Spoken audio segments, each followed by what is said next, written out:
live from Albert Broadway Field in Lewisburg, Mississippi.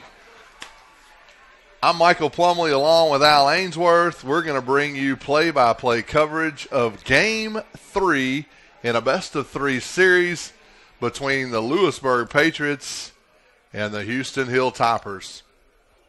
Both teams with a one-run win. The last two games of the playoffs have really been decided. Well, both of them have been decided in the last inning. Last Friday night, Patriots escaping with a 7-6 win. Then Saturday, Houston coming away with the last two runs in the last inning to win 4-3. And now Game 3 set right back here at Lewisburg. A beautiful night for baseball, not a cloud in the sky.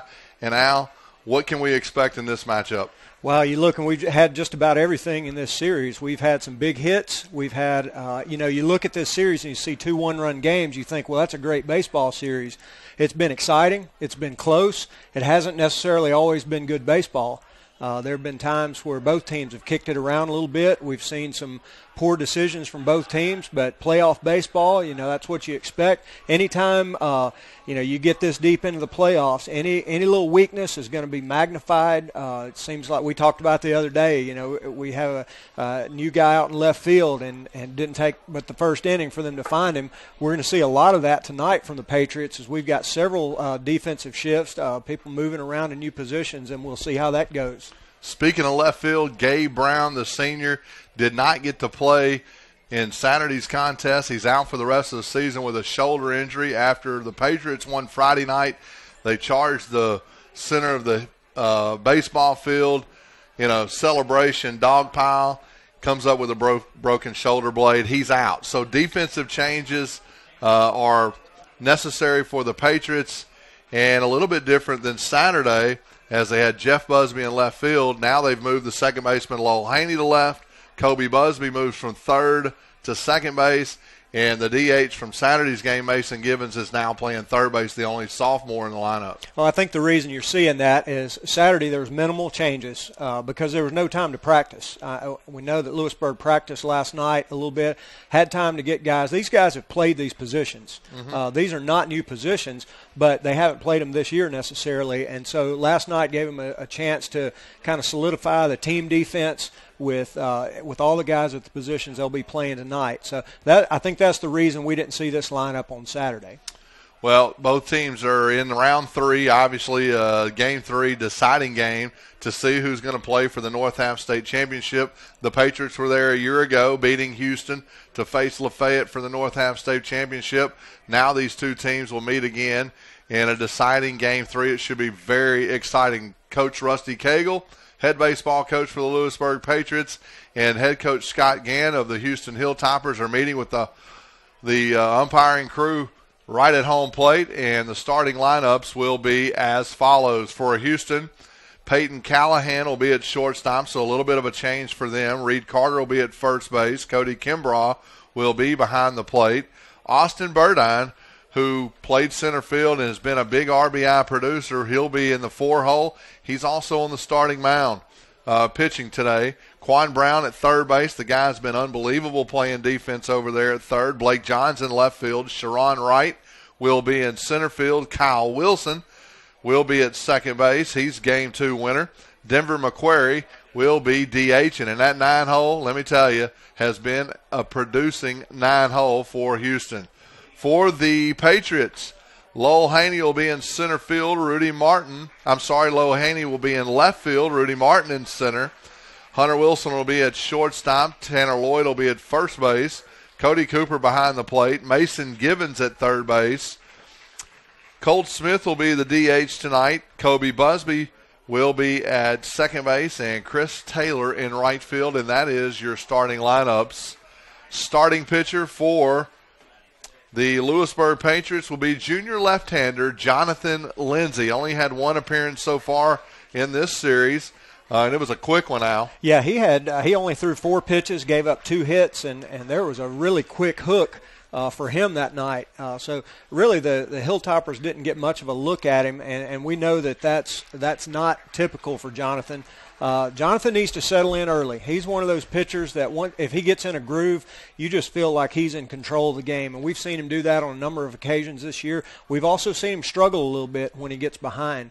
But pitching has been the story of this series so far. We saw Saturday that I think Houston's pitcher found the middle third of the plate about 4 times, and the Patriots were able to take advantage of that, but he just didn't give them many opportunities. Rudy Martin with the big blow, the 3-run homer that gave the Patriots the lead that they took into the bottom of the 7th, had a chance to add to it there in the top of the 7th. 1 out, bases loaded, but couldn't get those insurance runs in, and that proved to be a big difference in the game.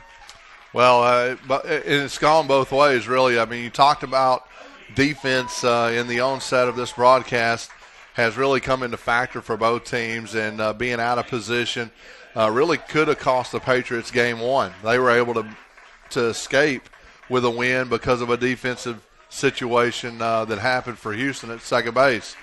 Kyle Wilson, though, the second baseman who made the error in the first game, came back, pitched the second game. What an unbelievable performance. Hats off to that young man. That was an unbelievable performance. We talked about at the beginning of the broadcast that his determination would go a long way toward if they would compete on Saturday. And, boy, did he ever.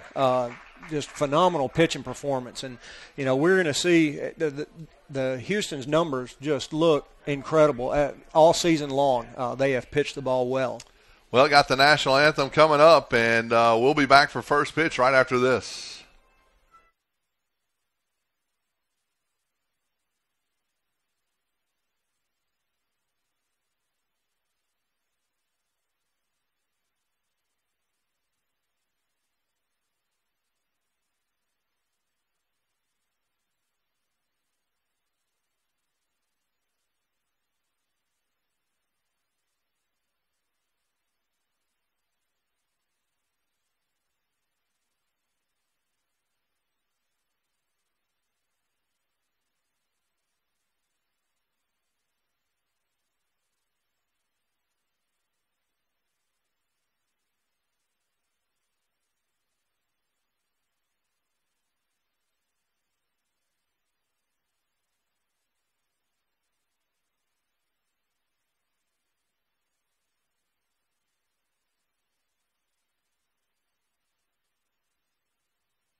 We can get a player up here. Oh, that's good stuff. All right, perfect. Prepare a Wiley Ballard graphic. Do you want me to start the stream?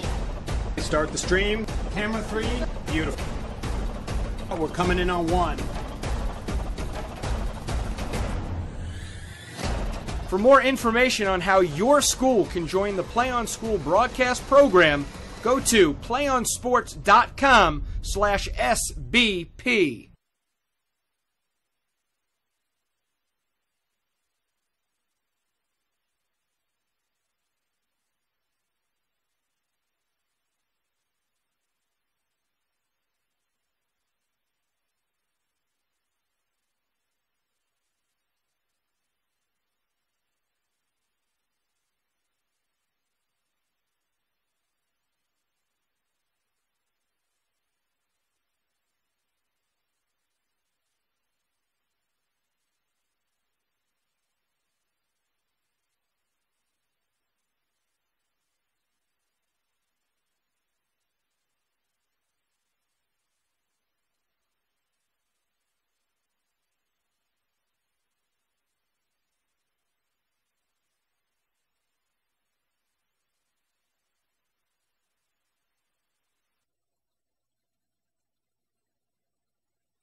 we had runners on. They had runners on second and third. We had a base open, left a pitch over the plate, and he made us pay for it. We'll see what they do here with a base open. Jonathan Lindsay working out of the stretch after giving up that one-out double to Reed Carter. He stands at second base. Austin Burdine now at the plate. Inside pitch, fastball, great job. Jonathan throwing a lot of strikes. I like to see that. And we noticed in game 2 that they're coming right at Burdine with a lot of fastballs. The guy comes into the series hitting .412. You find that a little bit surprising? Right. So the 0-1 pitch on the way here in the top of the first inning.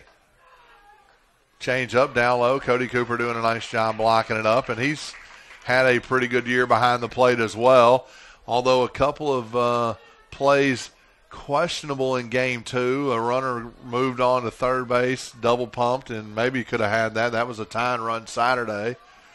But nonetheless, 1-1 count now to Burdine. Carter at second, swing and a miss. Came back inside again with a fastball. Yep. Changing speeds well here in the early going for Jonathan Lindsay.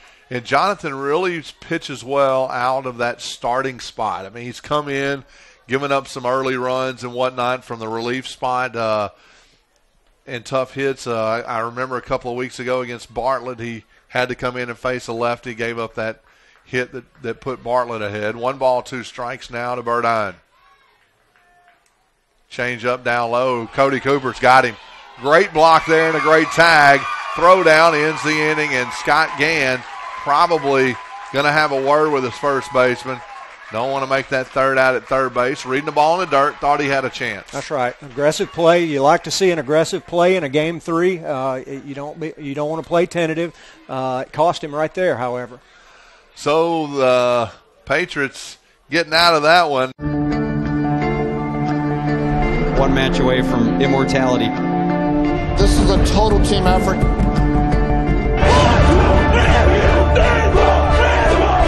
We're gonna come at you in one shot.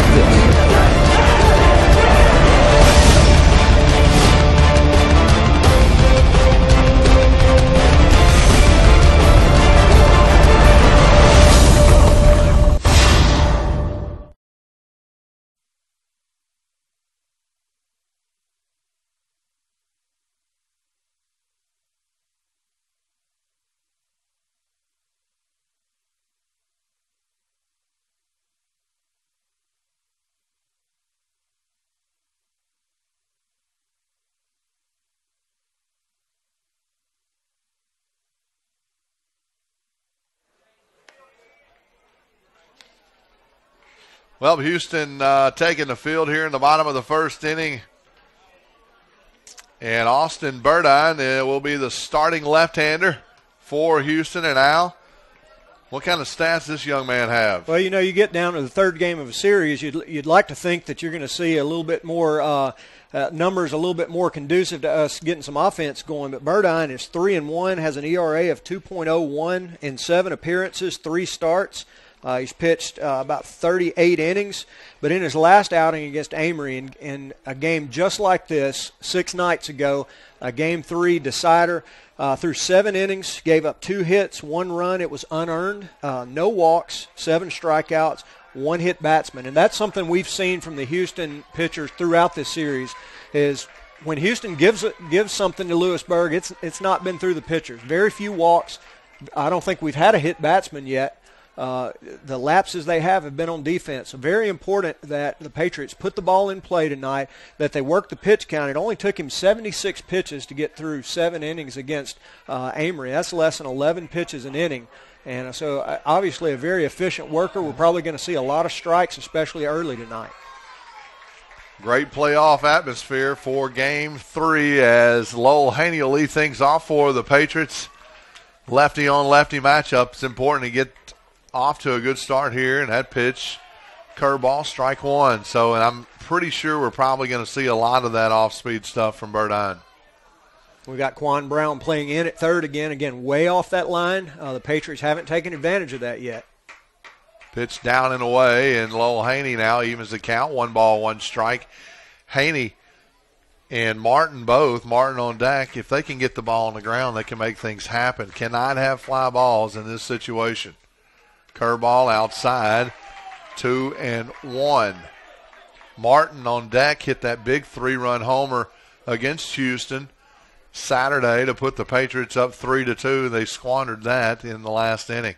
Haney's 0 for 6 in this series, has drawn a couple of walks, got a couple of stolen bases. Really important. He's the one that makes this Patriot offense go because he tends to take a lot of pitches, lets them see everything that the pitcher's got, allows them to see how hard he's throwing, get the timing down just a little bit, and here he's worked a 3-1 count to start off tonight. Yep, Birdine now with a 3-1 delivery. That's up and away, and he walked him. A great start for the Patriots here in the bottom of the first. A great night for baseball. PlayOnSports.com bringing you the broadcast. Hunter Powers on the production booth. Al Ainsworth, the color analyst. Michael Plumley. Welcome to another broadcast of Lewisburg baseball. Now Burnine working out of the stretch. Rudy Martin, a team-leading batting average. Leading hitter for the Patriots, stands in, draws a 1-ball count. That pitch upstairs, and it's going to call his catcher, Kimbrough, out for a visit. A great crowd tonight. A lot of Houston fans traveling up on a Monday night. And equally, the Patriots, well, I don't want to say equally. I think the Patriots obviously have outnumbered the Houston fans as we got guys all the way down the line. Yeah, it looks like our stands are about half full, but they go 4 deep on the chairs all the way around the backstop and guys all the way down the line. People are still filtering in. That pitch over for strike 1. Curveball, big breaker there. 1 ball, 1 strike, and Rusty Cagle not giving any signals there. Rudy Martin's 3 for 7 in this series with the big 3-run homer. Hasn't really used his speed much in this. We saw him lay down a bunt that he beat out for a base hit to move a runner over in a very similar situation to this. If Rudy gets that ball down, you're not going to throw him out. No, he's down in the count now. Haney getting his lead at first. 1 ball, 2 strikes. Curveball upstairs. No, it's a fastball. Evens the count, and Burdine has not gotten that fastball over for a strike yet. He's really struggled with it. He's got the breaking ball over. Unusual at the beginning of the game. Usually when that adrenaline is flowing, though, the fastball tends to stay up. The curveball is a little bit late in breaking. The 2-2 pitch on the way. Curveball, and then Martin's lifted that one out in the shallow right field. It's going to fall down for a base hit, and Haney's going to get to second base. Wow, Sharon Wright playing pretty deep in center field. He couldn't come up and make the play. And the right fielder, Grady Neighbors, who's being DH for, he was playing pretty deep as well. And that ball fell. And Martin doing a nice job just putting the ball in play. Always interesting to see the defensive alignment for Rudy because the corner infielders are in. In this case, the third baseman Brown was way in on the grass for the first 2 strikes. But the outfielders are both very deep on that side, the center fielder and the right fielder. Cody, Rusty Cagle talking to 3-hole hitter Hunter Wilson.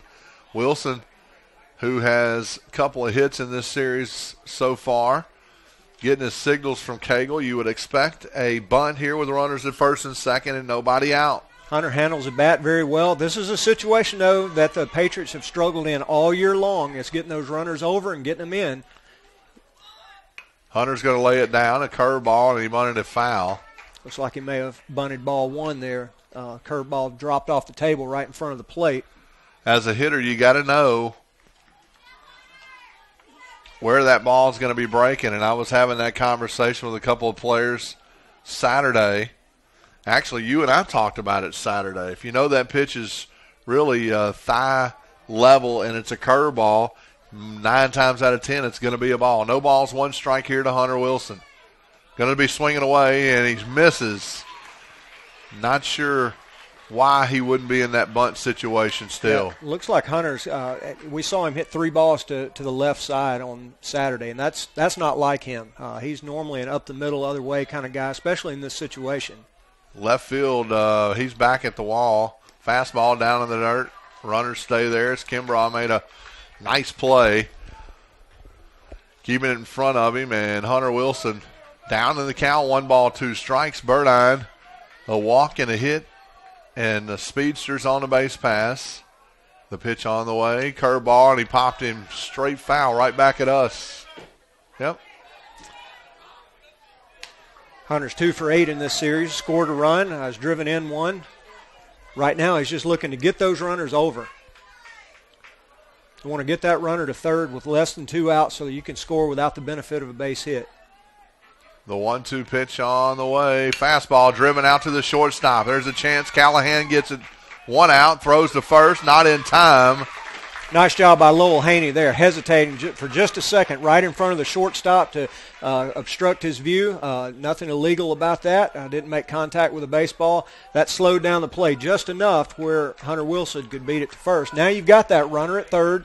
Less than 2 outs. You have Tanner Lloyd at the plate, the leading RBI guy, but also a guy who strikes out a lot. Yep. So, interesting chess match right here, and we'll see if they want to use the running game to get both runners up in the scoring position. Lloyd hitless in the series so far, 0 for 7. Most of those times with runners in scoring position. First and third, now he stands at the plate. Big swing there, and he missed. Change up outside, got him. Got to get the runner in here as Haney stands 90 feet away. Wilson at first base. Lloyd doesn't possess great speed right here, so ball on the ground hit fairly sharply at somebody the Hilltoppers could turn to and be out of it. The 0-1 pitch from Burdine, change up down low. 1 ball and 1 strike. He's probably not going to get a fastball here, Al. Yeah, Hunter Wilson with a big lead over at first base. Burdine hasn't shown us a move that way yet. The 1-1 pitch. Wilson still standing at first. There's a ball driven out to right field, and the shift was on, and Grady Neighbors, he ran about 300 yards. He ran the proverbial country mile toward that one and still never got close. That was a fastball that Tanner missed there on the outside part of the plate. 1 ball, 2 strikes now as Burdine tries to get out of this. Change up upstairs, and it's 2-2. And the way they've played Tanner for this entire series, they've pitched him away, but they've had that right fielder camped out in the right center field gap. If he could stay back on one and go down that right field line, even Tanner could run for a while on that. Expect the breaking pitch here, 2-2. There it is, outside, and just misses. Now full count. Well, you can hear this crowd already in it. That pitch was a good 6 inches off the plate, even when the catcher caught it, and the Houston fans already wanting that call. Yep. It was a good call, though. 3-2 now as Wilson. Is he going to go? Yep, there he goes. Curveball upstairs. He walked him. So Burdine's got the bases loaded now with 1 out, and the Patriots still have not scored, but Cody Cooper will come to the plate, and he's got a couple of hits. And, Michael, we're right back in the same situation we were in at the top of the 7th. The last time the Patriots batted against Houston, bases loaded, 1 out, one of your best RBI guys at the plate, this time Cody Cooper. And Cody likes to hit the ball up the middle, which is a good thing here. And so we'll see how they've adjusted, and they need to get it done here. Got to get that run home. Mason Gibbons on deck. Cooper now with 1 out. Bases loaded, a big RBI opportunity here. Burdine out of the stretch. Curveball, swing and a miss. That is lack of discipline right there, Al. You can't be looking at a curveball first pitch. And they've been doing that the whole series, too. It's to all the big RBI guys in key situations, almost always a first pitch curveball. 0-1 pitch to Cooper. Curveball, strike 2. Caught that outside part of the plate. Cannot have a strikeout in this situation. Cody got caught looking on Saturday. Look for him to put up a battle right here. He's usually a good 2-strike hitter. The 0-2 pitch on the way. Curveball drilled out to right center field. Sharon Wright on the move. He's going to make the play. Here comes 1 run as both runners tag up. Lloyd stays at first, and it's 1-0. Lewisburg Patriots on the RBI. Sacrifice fly by the catcher, Cody Cooper. He left that one up just a little bit, and Cody takes advantage of that pitch, goes to straightaway center field, deepest part of the park, and the run scored easily. Now we've got a 1st and 3rd. We'll see if Coach Cagle's got something up his sleeve right here with the only sophomore in the starting lineup for the Patriots, Mason Gibbons, coming to the plate. Gibbons got 2 hits Saturday in his first playoff appearance. The third baseman now, the sophomore, the only sophomore in the lineup, with a chance to add to the 1-0 lead here in the bottom of the 1st. That pitch in the dirt. Good Tanner plate Lloyd. discipline there. Yep, it's not what you're looking for. You look for the fastball. I tell you what, Burdine wants that pitch he threw to Cooper back. 0-2 pitch. Cannot let him hit the ball that far. Yeah, he tried to go off the plate a little bit and just didn't get it off the plate. 1-0 pitch down low to Gibbons. And he misses with the fastball again. 2 balls and no strikes. Has not thrown the fastball over for a strike yet. The 2-0 pitch. Fastball drilled right field, base hit. And Mason Gibbons, oh no, they got Tanner Lloyd caught. He stumbled a little bit and throws him out at third base. He was coming and fell down right at shortstop. Great job by Mason Givens, though. Burdine left that pitch up a little bit, and you could see his eyes get big, slapped that pitch to right field, didn't try to do too much to it. And just like we saw Saturday, slapped it into right field for a base hit, this time with a runner on. Well, the Patriots got 2 runs, and a pretty good start to the game, Al. 2-0 as we head to the top of the second inning. Couple of RBIs from the catcher and the third baseman. We'll be back in just a bit.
And here we are in the top of the second. Austin Burdine will come in to hit. He was standing in the batter's box when Cody Cooper threw out Reed Carter at third base, so he'll lead things off here. And Lindsey starts him off with a breaking ball strike. Lindsey would like to start with that 2-strike count he had on him. That pitch inside fastball got him. And there he is, 0-2. Great pitch there from Jonathan. Boy, Michael, really can't say enough about Mason Givens there in the first inning. Makes a flawless defensive play and then comes up with a big hit, 2-out base hit to add a run, give the Patriots their second run as that pitch misses in the dirt. The 0-2 pitch, not a bad spot against Burdine. He's made us pay several times in this series already. Be a big out here if Lindsey can get him. Lindsey got working with a 2-0 lead here in the top of the second. Fastball got it in on his hands, fields his position, makes a good throw, and got the leadoff hitter. Good job by Jonathan Lindsey, taking care of it himself. And that's what we talked about with Lindsey, that ability to get that fastball over that inside corner. He throws a little bit harder this year than he did last year. The changeup is his go-to pitch. But he's been throwing that changeup since he was a little kid. He told me that he can throw all 3 of them at any time. As we see a bunt foul, he can throw any of those at any point in the count. But he's added a few miles an hour to his fastball. That helps him get it in on the hands, and you can't be leaning out over the plate looking for the off-speed pitch. Quan Brand, the hitter for Houston, tried to get on as he caught Mason Gibbons back deep at third base. Little inexperience there from the sophomore. And Lindsey ahead of him, no balls and 2 strikes. And Lindsey working ahead of the hitters. You got to like that. We haven't seen much of that in the series. Well, it's absolutely what you want to see after your team puts a 2-spot on the board in the bottom of the first. And that pitch lifted out into left field. Lowell Haney, who's getting the start in left field, camps under it, makes the play, and it's 2 outs. 0-2 pitch, right. Though. Hey, we've had, 5 outs already, and 2 of them made by guys in new positions. Yeah. So we can look for a ground ball to second base at some point. Lindsey having to remove some of his bling out there. That's only been a rule since, back when you were playing? We didn't have bling. We had Mr. T. That was it. I can see you decked out in Mr. T. Blake Johns now will come to bat, the left fielder for the Patriots. He looks at ball 1. Johns had a great at-bat Saturday. Houston. Really had a chance to win the game when he was at the plate, unable to do it. Stands in now, 1-0 count. That fastball inside, 2-0. He's one of those guys, look, almost a second leadoff hitter down in the sixth spot. Hits a lot of pitches, slaps the ball the other way. Fans come out in numbers, and he drilled that one out into right center field. Rudy Martin cuts it off. Nice play by Rudy there to keep the runner out of scoring position with 2 outs. First hit for Houston comes with 2 outs here in the top of the second by Blake Johns and Sharon Wright. You know, the speed in the Lewisburg outfield, you hit a ball in the gap like that, and there's a lot of area out there, a lot of room to cover, but you look, and Rudy Martin's cutting it off. Chris Taylor was already behind him. That speed really pays off. And now with Lowell Haney in left field, there's not going to be a lot of room in the gaps tonight. Right.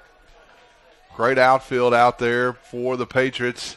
Now Jonathan Lindsay facing Sharon Wright and looks at a curveball, strike 1. Yeah, the pitch that Johns hit there was a fastball up, left it out over the plate. First pitch here to Sharon Wright was a breaking ball, also left up. Jonathan needs to work back down in the zone. Shaking off Cooper, getting a sign. Sharon Wright showing bunt. Gibbons comes in the grass. Slasher, outside pitch. Gibbons had his gloves on his knees.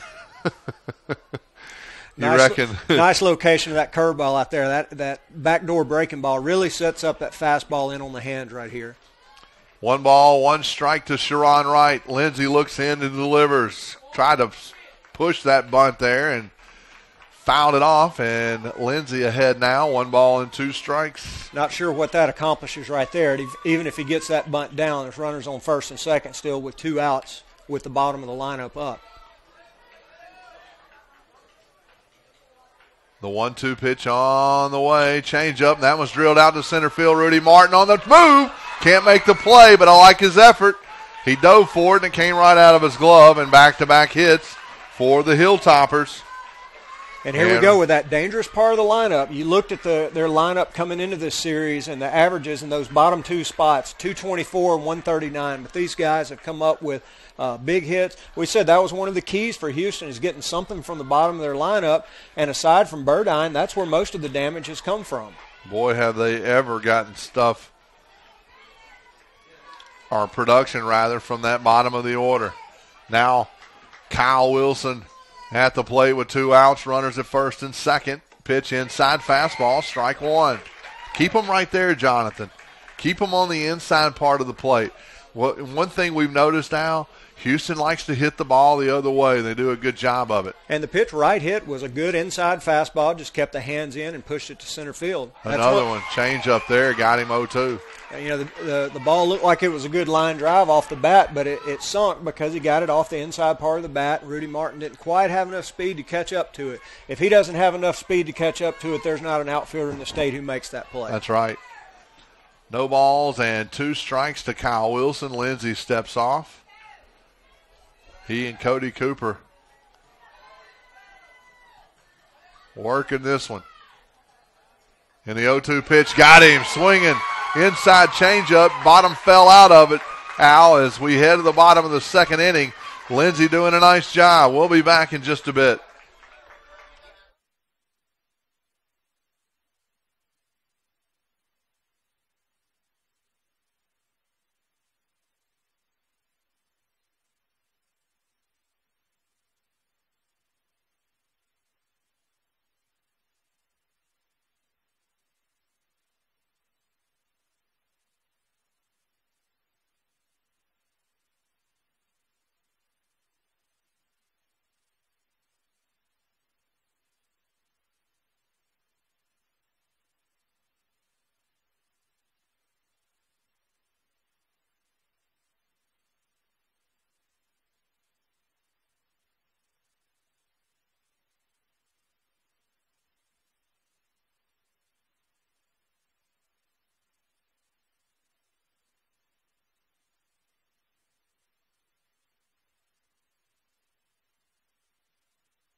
Colt Smith will lead things off for the Patriots here in the bottom of the second inning. Patriots with an early 2-0 lead as we are underway in Game 3 of a 3-game series, deciding game to see who's going to play for the North half. And, Michael, there's all sorts of games like that going on all over DeSoto County tonight. 4 games that are elimination games. 2 series are 1-0, and this one and the South Haven Northwest Rankin game tied 1-1.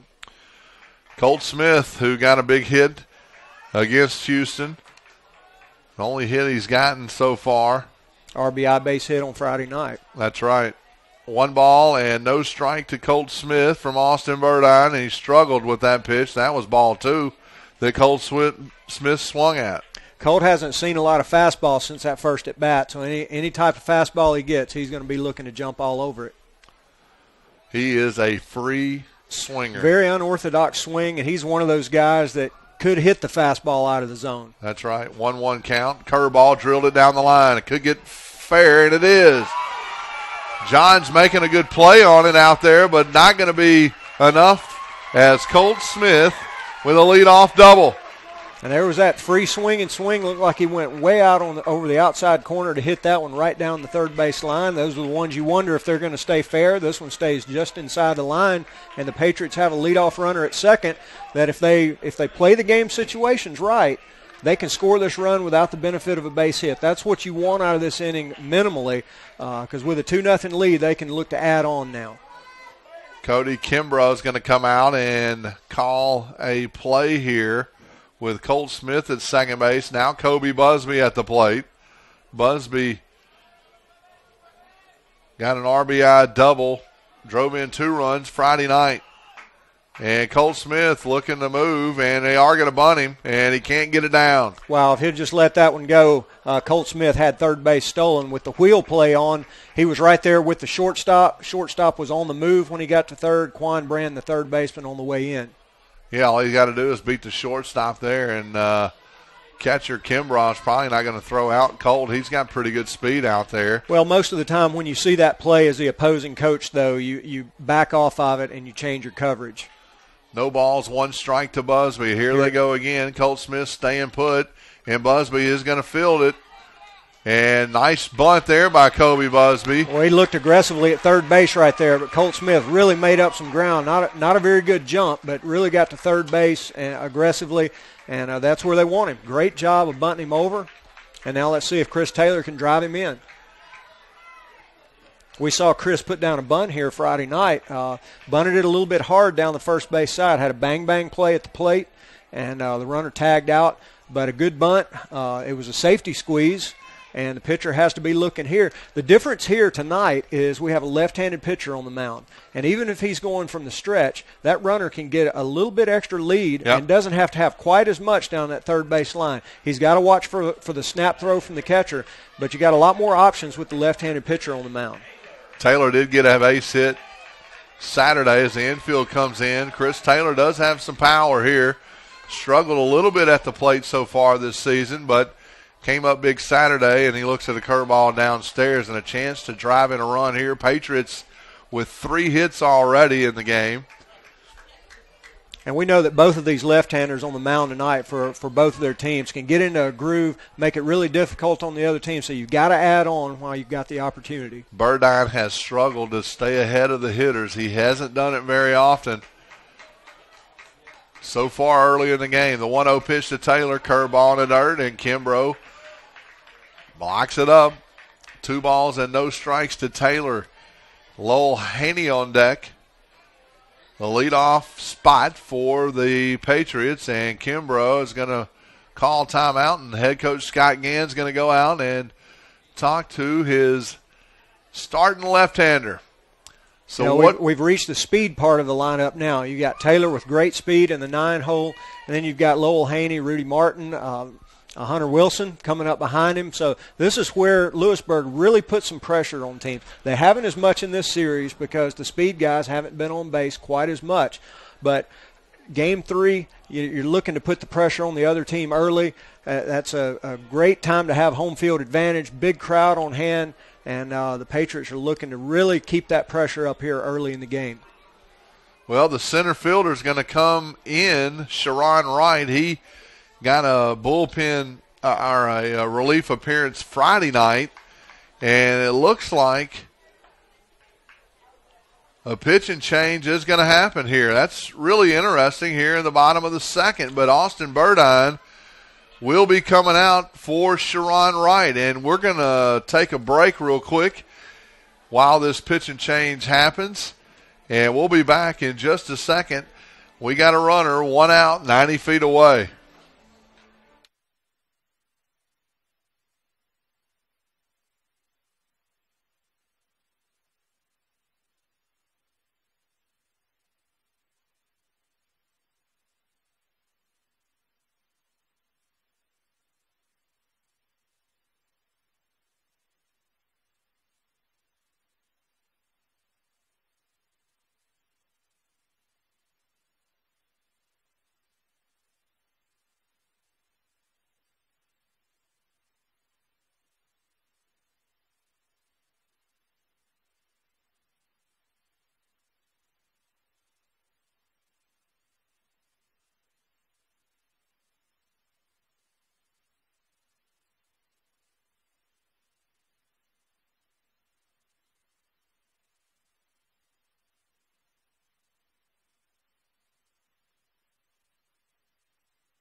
Well, the pitch and change has been made. Sharon Wright will come in for the left-hander Austin Burdine. They just basically switched spots. Burdine went to center field. Sharon Wright now on the mound facing Chris Taylor in a 2-0 count. Colt Smith at third base, 1 out, 2-0 Lewisburg lead.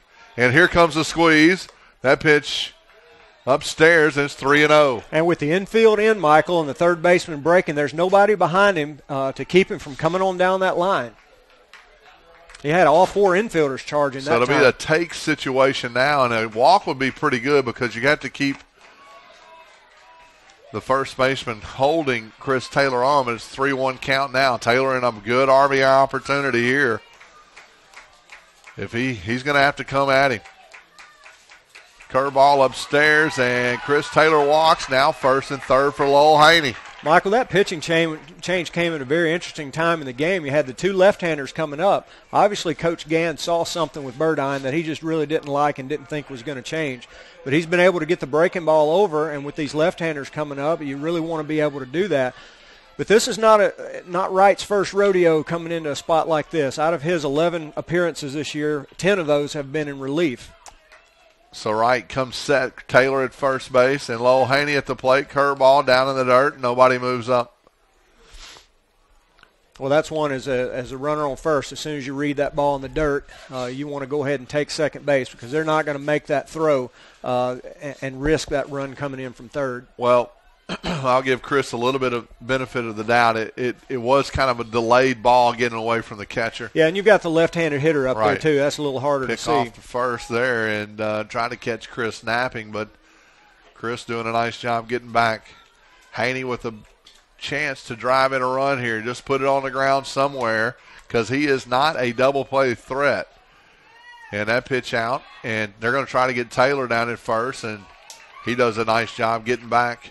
And that's where having the left-handed hitter really paid off because you add about 6 or 8 feet to that throw, and had that been a right-handed hitter, same situation, he would have been nabbed. Not sure if I quite understand why you're pitching out in that situation unless you want to try to get the bases loaded. There's a ground ball right to Reed Carter. Only play is to first base. And Lowell Haney drives in the third run for the Patriots. Yeah, Peyton Callahan, the shortstop's jumping up and down right there. He knows they had a good shot at getting Chris Taylor, the runner at second. Regardless, the run would have scored. Now, though, the Patriots have a runner at second base, runner in scoring position with 2 outs. Have a chance for Rudy Martin or maybe Hunter Wilson as they're going to put Rudy Martin on right here. A chance to deliver another 2-out base hit.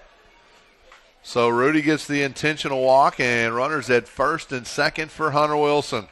Wilson hit into a fielder's choice his last time up, but he did score a run, the second run, and he's got a chance to drive in another. 3-0, bottom of the second inning, Lewisburg on top.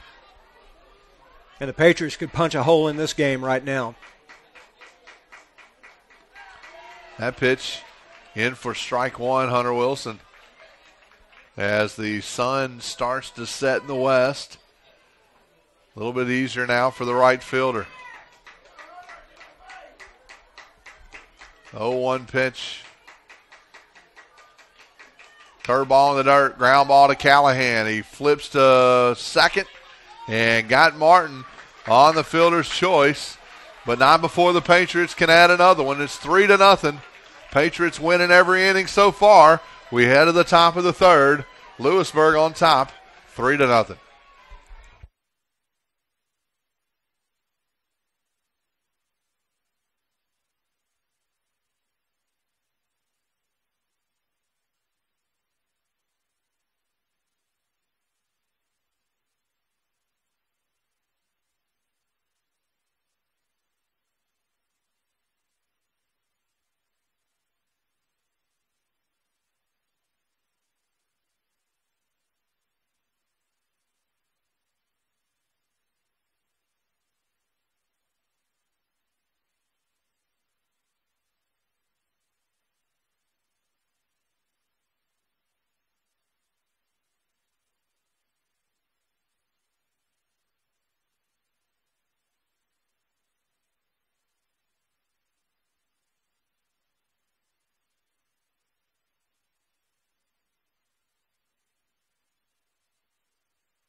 Nine 1-2 as the order comes up for Houston here in the top of the third inning. Denver McQuarrie, the DH, will come to bat. He's had a pretty good series so far. I wonder what Coach Scott Gann was thinking going into this series. If he thought his 139 shortstop, as Lindsey gets that first one over for a strike. No, it was a ball. Evidently it got out of the zone. Okay, must have dropped out of the strike zone. But I wonder if he thought he would ever use his 139 shortstop as a DH in this series. Yeah, we talked about that in the first game there. And it's a 1-ball, 1-strike now as swing and a miss. Jonathan doing a nice job throwing strikes. Curveball there, and McQuarrie held off. He just did hold off. It looked like he was going to try to fish that right off where the grass and the dirt meet right in front of the plate. There's a swing and a miss. Jonathan really having a lot of success early with that inside fastball. 2 balls, 2 strikes now to the leadoff hitter, McQuarrie. Well, he's the 9-hole hitter, but he's leading off the top of the third. Houston going back to the top of the order with the on-deck hitter, Peyton Callahan. Defense comes set, and Lindsey steps off the back of the mound. Well, obviously, the Houston coaching staff has got a good scouting report from somebody because they seem to know each of the hitters' weaknesses. And they've evidently scouted that you've got to hit Lindsey's off-speed pitch away. And these hitters are really the right-handed hitters especially, leaning out over that plate, seem to be looking for the off-speed stuff. But the fastball inside really keeping them off balance here. 3-2 pitch on the way to McQuarrie. Fastball down low, and he walked the leadoff guy. And that's where he went, right back with that inside fastball. Missed a little bit low, it looked like that time. Just as we were talking about Lindsey's command, he walks the leadoff guy. Now Peyton Callahan, who grounded out to the third baseman, Gibbons, now at the plate. Hadn't seen too many guys running against the Patriots so far this season. There's a swing and a miss. Good curveball there from Jonathan. We've seen more first pitch breaking balls from Patriot pitchers and from the Hilltopper pitchers in this series than you would normally see in a game. Outfield playing straight away for the Patriots. Cooper setting up inside. Fastball hit him. Got him right in the ribs. Pitch got away, and now Houston. Well, if you're Houston, this is a situation you want to be in. You've got your two fast guys on the bases, your number 9 hitter, your leadoff man. You got the number 2 hitter, normally a good handler of the bat as Reed Carter is. Nobody out, chance to move those up and get your top 2 hitters a chance to drive them in. Well, it's a bunt opportunity or situation here for Houston as Reed Carter at the plate, lefty versus lefty. You have to almost expect him to bunt here. And the Patriots just need to worry about getting an out.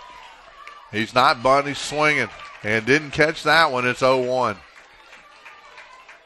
Coach Scott Gann giving the signals now. Probably going to lay it down. Yep, there's that bunt signal right across the belt. Always made it easy. Bunt, belt. Right. Lindsey looks in, comes set. Checks the runner, and Wilson on the daylight play. It worked Saturday with Colt Smith on the mound with a big pickoff. We also saw Colt Smith go to the plate a couple of times there. Lindsey wasn't going to move to second, so he just stepped off, gave a shortstop an opportunity to get back in position. 0-1 pitch, curveball swing and a miss, and he is, well, I really don't understand why he's not bunting in this situation here. No balls, 2 strikes, Reed Carter at the plate, nobody out. Runners at first and second for Houston. Patriots on top 3-0, top of the third, and Reed Carter asked for timeout. We've seen Jonathan make a couple of very aggressive pitches on 0-2, gave up a hit on 0-2, but also got a strikeout that was a really important out last inning. No balls, 2 strikes to Reed Carter. Lindsey trying to get out of it, changed up in the dirt, and Cody Cooper thought about going down to second with that aggressive lead by McQuarrie, the lead runner. 1 ball, 2 strikes to Reed Carter. Runners at first and second, nobody out. Hunter Wilson trying the daylight move here, and McQuarrie has not really got a big lead out there. I'm not sure why they keep trying to run the pickoff. Oh, he got him swinging and a miss. Good job by Jonathan Lindsey getting that out. That was a huge strikeout, Al. Wow, I'm not sure why he didn't have the runners sacrificed over at that point. At least attempt a bunt there with your 2 better hitters coming to the plate. Wow. Carter did double in the first inning. You know, it's a little bit early in the game to think that you've got to have the big inning, but he may look at what Lewisburg is doing so far and think that it's going to take more than 4 or 5 runs to win this game. Cody Kimbrough now at the plate. Northwest Mississippi Junior College signee. That curveball down low. Cooper's going to try to throw out. No, he doesn't have, not in time. There's where that aggressive lead, not really the lead, but the secondary jump by McQuarrie pays off as he aggressively takes third base. Now he's set up there with 1 out. They can get him in without the benefit of a base hit. Cody Cooper coming out, giving a first and third sign here as Callahan's at first, McQuarrie at third base. You can afford to be a little bit more aggressive defensively if you think you've got a shot at the runner at second. You can go ahead and throw through and take the out and give up the run here if you've got a shot at him. Middle of the field playing double play depth. That pitch inside. And called a strike. That was a late strike there. 1 ball, 1 strike. Wow, he called that one late, didn't he? Yeah, here's where you're in the first and third situation. If they do have a play on, this is where you can use the freshman's aggressiveness against him with a pump fake to second. You could catch him off the base a little bit, and I know they have that play. 0-2 pitch, swing and a miss. I'm sorry, one pitch. Cody Cooper did a nice job holding on to that curveball. Lindsey getting Kimbrough to swing at it.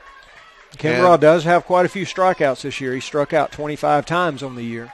Expect to see the same pitch. 1-2, 1 out. Pick off to first. A pick to first. I don't know that I've ever seen Jonathan move to first base. Big crowd on hand tonight. Big crowd on hand tonight. 1 ball, 2 strikes. Changeup got him. Back-to-back strikeouts for Jonathan Lindsey.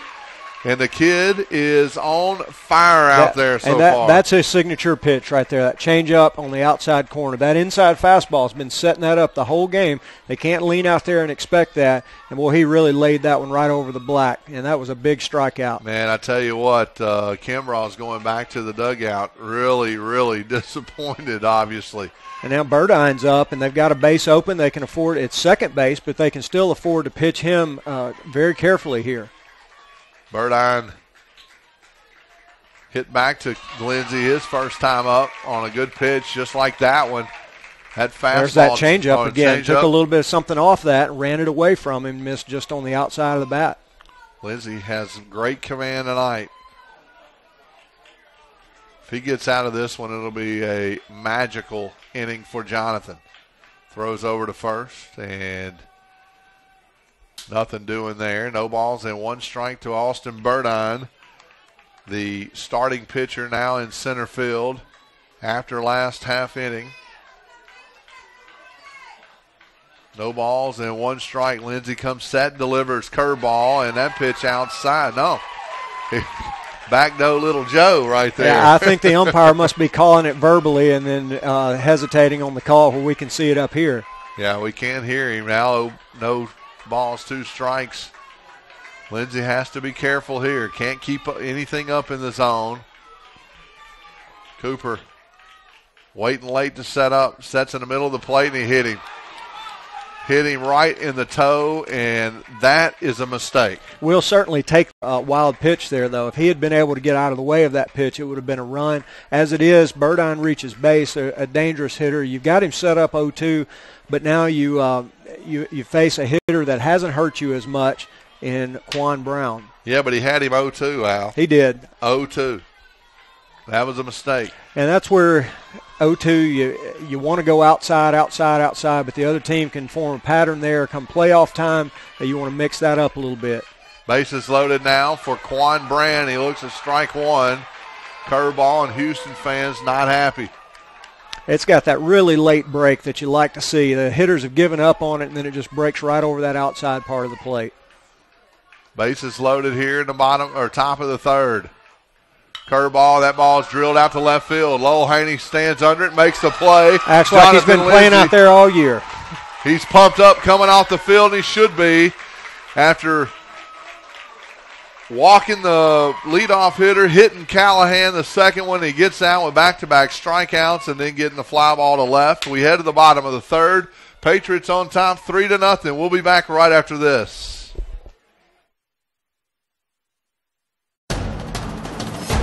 Get a player up here. Oh, that's good stuff. All right, perfect. Prepare a Wiley Ballard graphic. Do you want me to start the stream? Start the stream. Camera 3. Beautiful. We're coming in on 1. For more information on how your school can join the Play on School broadcast program, go to playonsports.com/SBP.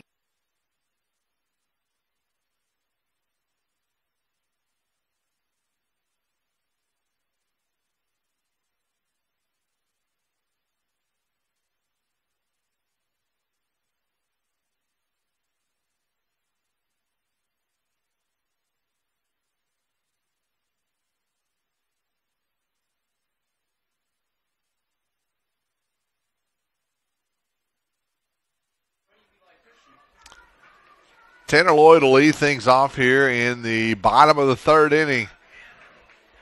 Tanner has struggled in the series so far. He did get that walk in the first inning. Sharon Wright in relief for the Hilltoppers. Stands on the mound. Houston maroon and white. Patriots in all white. There's a curveball hit right back up the middle.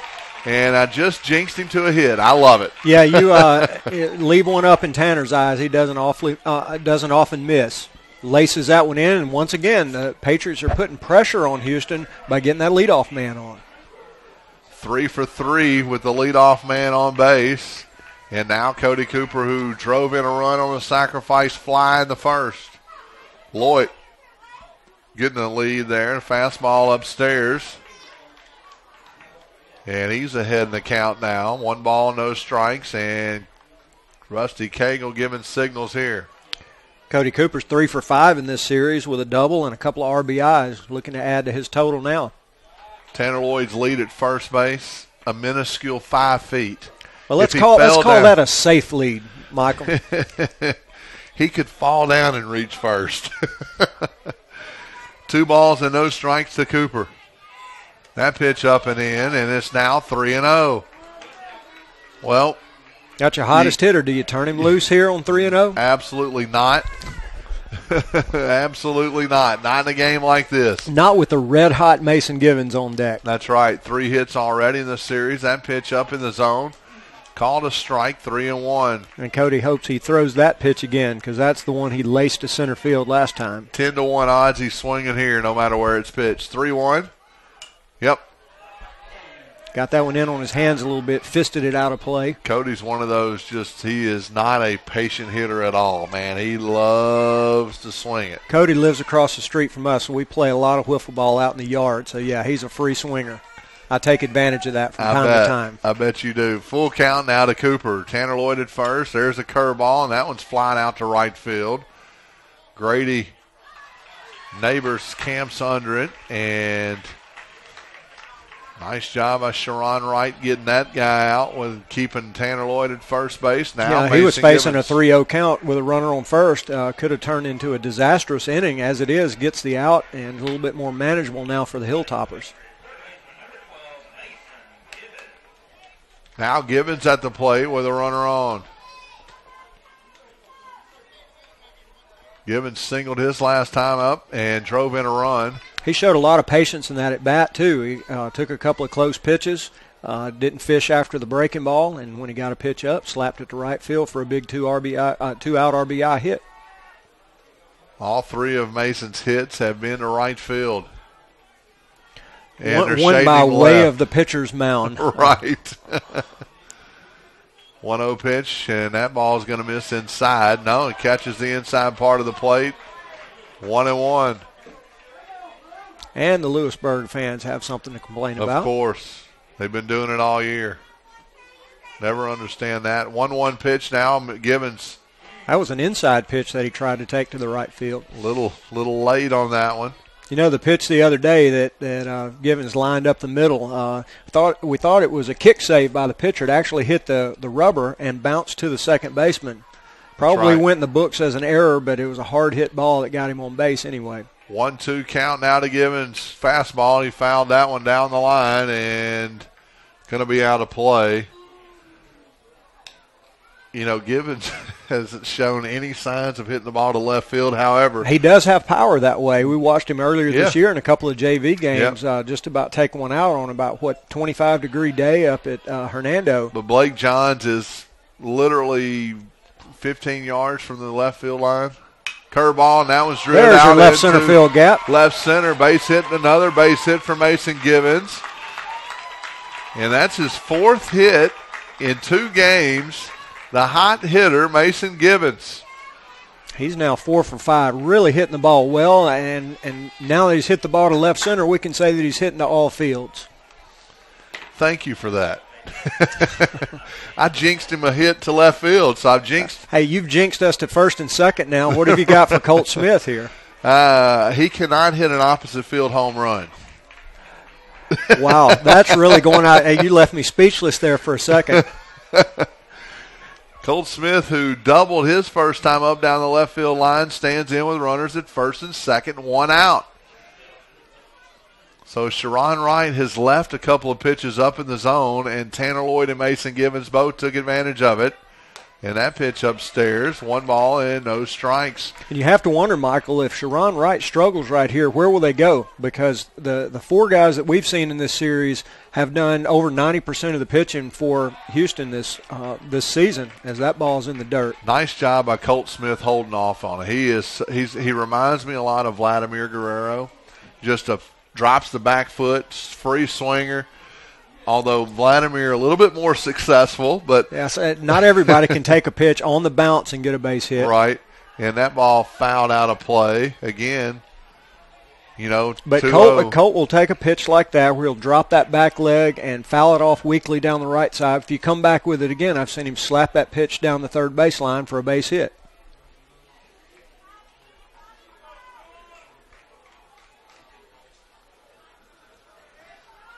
The 2-1 pitch upstairs, strike two. That was a good pitch there. He let go. What Colt does have working in his favor, though, is he's tall, has long arms, and he can reach just about any part of the strike zone. And occasionally a little bit outside of the strike zone. Calls timeout there. Steps out of the box. And if Michael Plumlee is right on duty, we should have an opposite field 3-run homer coming up here in just a moment. 2-2 pitch on the way. Inside fastball. He swings. And he can't right believe he through it. missed that pitch. Yeah, boy, he wishes he had that one over again. 2 outs now for Kobe Busby, the second baseman. Been playing third all year. Moved to second base tonight. Kobe had a big 2 RBI double in game 1 of this series. He's really the only Lewisburg batter that's taken advantage of that incredibly large hole they're leaving down the right field line. There's a curveball, high chopper to Quan Brown. The third baseman throws it, got him out, and Sharon Wright able to get out of that leadoff base hit by Tanner Lloyd. 2 hits, 2 men left on. We head to the top of the fourth. Lewisburg still on top, 3-0.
Blake Johns will lead things off for the Hilltoppers here in the top of the fourth. Did get a base hit his first time up.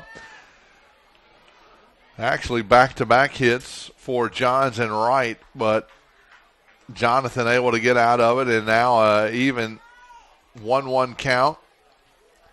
Patriots seem to be playing much better baseball than they did the 2 previous games against Houston. But it's still early. That pitch, John squared around to bunt on the curveball, and he had trouble with that one, to say the least. He was missing a little bit horizontally and vertically with that one. He didn't know whether to wait on it or not. 1-2 pitch to Johns. Lindsey, that pitch out in the right-handed batter's box. Michael, in the Kosciuszko Tishomingo County game, Kosciuszko's just taken a 3-2 lead after 2 innings. The winner of that game will face the winner of this game for the North Half Championship. Yep, Tishomingo County able to get the win the other day and split that series, and a ground ball out there by Blake Johns, fielded by Tanner Lloyd and stepped on the bag, and it's all-important leadoff out. Tanner had that opportunity in the first inning, kind of fielded it to the side, a little bit harder ground ball, and it got through and into the corner for a double. This time he smothers it and knocks it down just the out. Sharon Wright singled his last time up, that ball in the dirt. 1 out here in the top of the fourth. 3-0 Patriot lead. A great night for baseball. Not a cloud in the sky. A huge playoff crowd. It looks like the bleachers have filled up. Not a lot of room to stand. That ball drilled out in the right field. Taylor on the move. He's going to try to catch it. Not able to. Goes over his head, and Sharon Wright stands in with a one-out double. He hit that one hard. He did. He's the one who hit the ball in the gap the other day that Rudy Martin ran down to save a run right before the big 3-run homer. This time he does get it into the gap for a double. Taylor was on the move, man. He was running. I thought he almost caught that ball. He had his glove up there, made a nice effort, not able to make the play as I saw it bounce. And again, it takes a perfect shot in there because Rudy Martin wasn't far from that ball either. 10 feet left or right, and that ball's caught. Now one out runner at second for Kyle Wilson, who struck out in the second inning. A big strikeout there. Look at a bunt. Lindsey fields it. Going to only play as the first base. Throws it to Busby. And well, there we go, Michael. We've got Kobe Busby into the game. All three of the new position players have been tested now. All have passed with flying colors. And even though Wright moves up to third base, he's there with 2 outs. And the dangerous Denver McQuarrie coming to the plate. I don't even like to say his name. We're obviously broadcasting for the Patriots, but man, oh man, this kid is he's been a spotlight for Houston. 2 outs though, and Cody Cooper with a nice job there blocking that one up. From the outside looking in, though, you love to see a guy who obviously the coach had some faith in him earlier in the year, see something in him, stuck with him through what's been a difficult season at the plate, and seen him come through. 1 ball, no strikes to McQuarrie. 2 outs here, top of the 4th. Runner at third is Sharon Wright. He's there on a double. And he's up 2 balls and no strikes. Lindsey wants another ball. Doesn't have anybody to throw it to. So he tosses it to home plate umpire, and Cody Cooper will come back.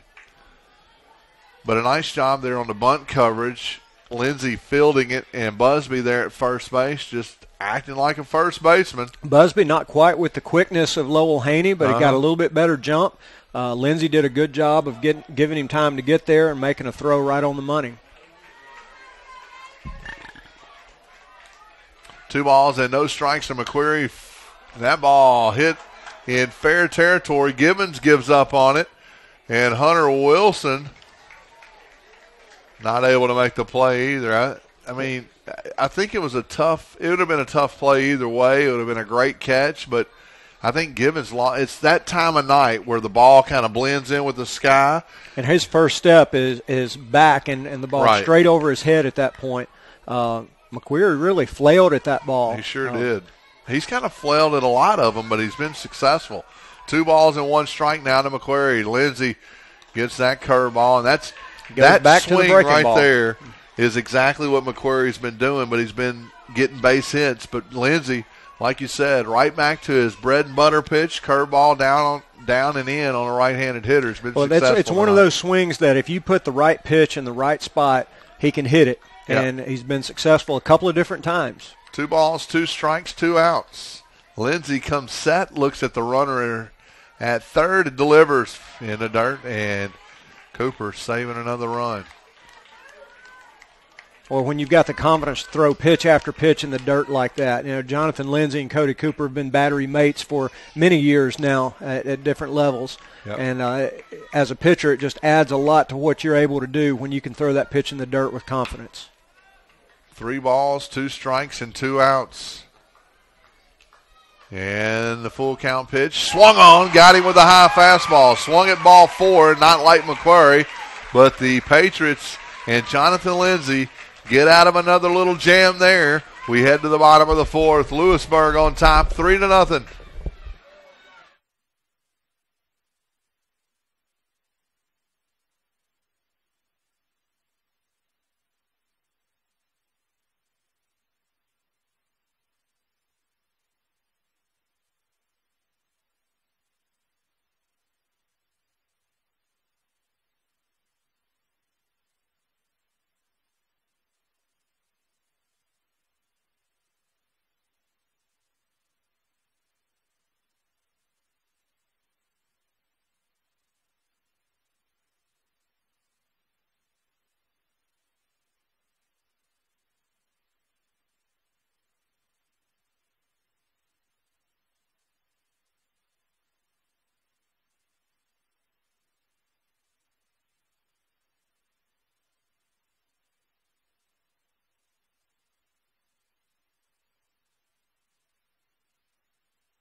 Chris Taylor will lead things off here for the Patriots here in the bottom of the fourth inning. He's going to be facing Sharon Wright, who's in relief for the starting pitcher, Austin Burdine. Taylor walked his first time up.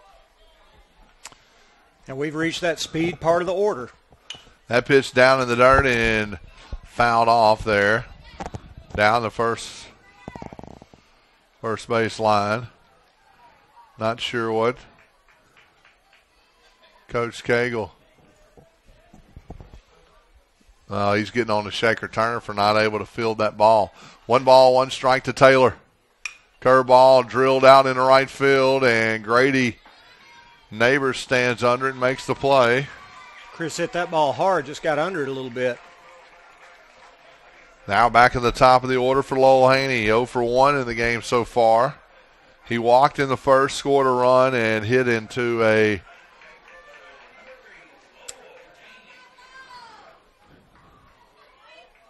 ground ball to the first baseman. Did drive in that third run. 1 out now. That pitch upstairs. Ball 1 to Lowell Haney as the night starting to set in here. A little bit darker here on a Monday night. 1-0 pitch. That pitch right on the outside corner for strike 1. Michael, the further along we move in the season, into the playoffs, the games get more and more intense as we move along. A lot of teams facing uphill battles tonight. A lot of 1-1 games across the state.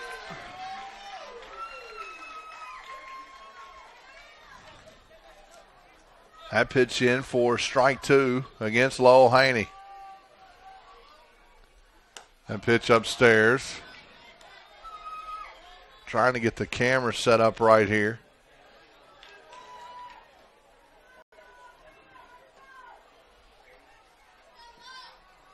The 2-2 pitch on the way. Curveball drilled right to the second baseman.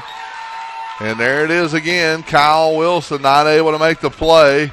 Fires it back on the infield. Haney hit that ball hard, but still should have been played by the second baseman, Kyle Wilson, and now Rudy Martin at the plate. It'll be an error. Michael, across the county a little bit, DeSoto Central has beaten Clinton 7-0, forcing a Game 3 in their 6A playoff series. And DeSoto Central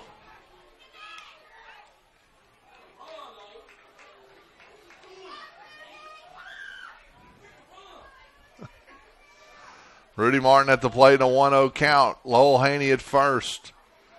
Reached on a E4, and Sharon Wright struggling now against Rudy Martin with a 2-0 count.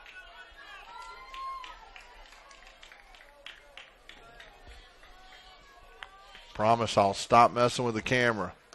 That pitch inside. 3-0 to Rudy Martin. And he's asking for a whole lot of trouble here if he puts Martin on, puts the 2 speedsters on in front of your 3 and 4 hitters. Absolutely. That pitch in the dirt. Martin's going to try, or Haney going to move to second. And the throw down from the catcher, Kimbrough, not in time. And runners at first and second now for the Patriots here with 1 out. And Hunter Wilson to the plate. Hunter has, he had 2 fly balls to left fielder Saturday. Now he's hit 2 ground balls to the shortstop in today's action. So he's putting the ball in play. Coach Cagle may want to employ the hit and run right here to force Hunter to stay back and hit that ball to the right side. Runners at first and second, and the runners do go, and it is no, he fouled it off. Runners were on the move.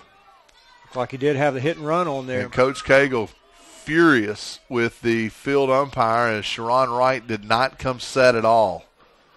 And I don't blame him. He did not come set at all. I mean, he just went right to the plate. No balls, 1 strike. And a curveball drilled out in the left field. Blake Johns playing the line already. Will make the play in left, get the ball in a hurry, and now there's 2 outs. So Wilson not able to move the runners over. 0 for 3 in the game. And Tanner Lloyd comes to the plate. Tanner did get a base hit his last time up, right up the middle. And a big RBI opportunity right here is the shift is on. The right fielder, Grady Neighbors, playing right at the gap there in right center field. Center fielder Burdine in the gap in left field. A big hole between second and short. Curveball, strike one. Good pitch there by Sharon Wright, trying to get out of it with 2 outs, runners at first and second. Michael, don't be surprised to see a little action on the bases now. Looks like they've changed off coverage now. The second baseman going to hold Lowell Haney on. Shortstop was moving in and out, but Haney was not. Now he called a balk. So he's moving up there on the mound, and Scott Gann's going to run out and talk to the home plate umpire, and he's telling him, yeah, he's balking. Yeah, looks like what the home plate umpire's motion, that he's kind of tilting his head back before he starts his motion. He comes from straight over the top, and so he's got to really clear that head to let his shoulder come through with his arm slot there. But it cost him right there, and now Tanner Lloyd has an opportunity to drive in a couple of runs with a base hit. I'll be surprised they throw to him with an open base, but they are. No balls, 1 strike, and that's a curveball drilled out to center field. Burdine on the move. He's not going to make the play. Ball bounces up against the wall, and both Rudy Martin and Lowell Haney score. It's 5-0 on the big RBI double by Tanner Lloyd, a big-time player making a big-time play. And that's what the Lewisburg hitters have not done so far this series, is get the big RBI hits with 2 outs. Tonight we've already seen it from Mason Givens. Now here from Tanner Lloyd, 3 2-out RBIs, and that's a big difference in the game. A 5-0 ball game. Now they're going to play free and easy, and the pressure tilts even more in the Houston direction. And Scott McGann's going to go out and talk to, I'm not sure who's going. No, he's going to go check on his center fielder. On Burdine. So he's going to slow the tempo of the game down just a little bit and run out there to his center fielder. Burdine made a great effort on that ball, fully extended away from the plate. I like the Jim Edmonds play that kind of defined his career, running straight away from the plate and laid out. In this case, couldn't quite get there. That ball carried quite a bit. Finally got a big hit out of your 4-hole hitter. He's been 0 for 7 in the series with a small built village left on base so far. And base hits in his last 2 at-bats. Right. You know, we saw him put together a really good at-bat, his last at-bat on Saturday. He made an out, but he led off the inning, went 3-2, fouled off several pitches. Looked like he was seeing that outside pitch just a little bit better, and we see him now come through with a couple of base hits tonight.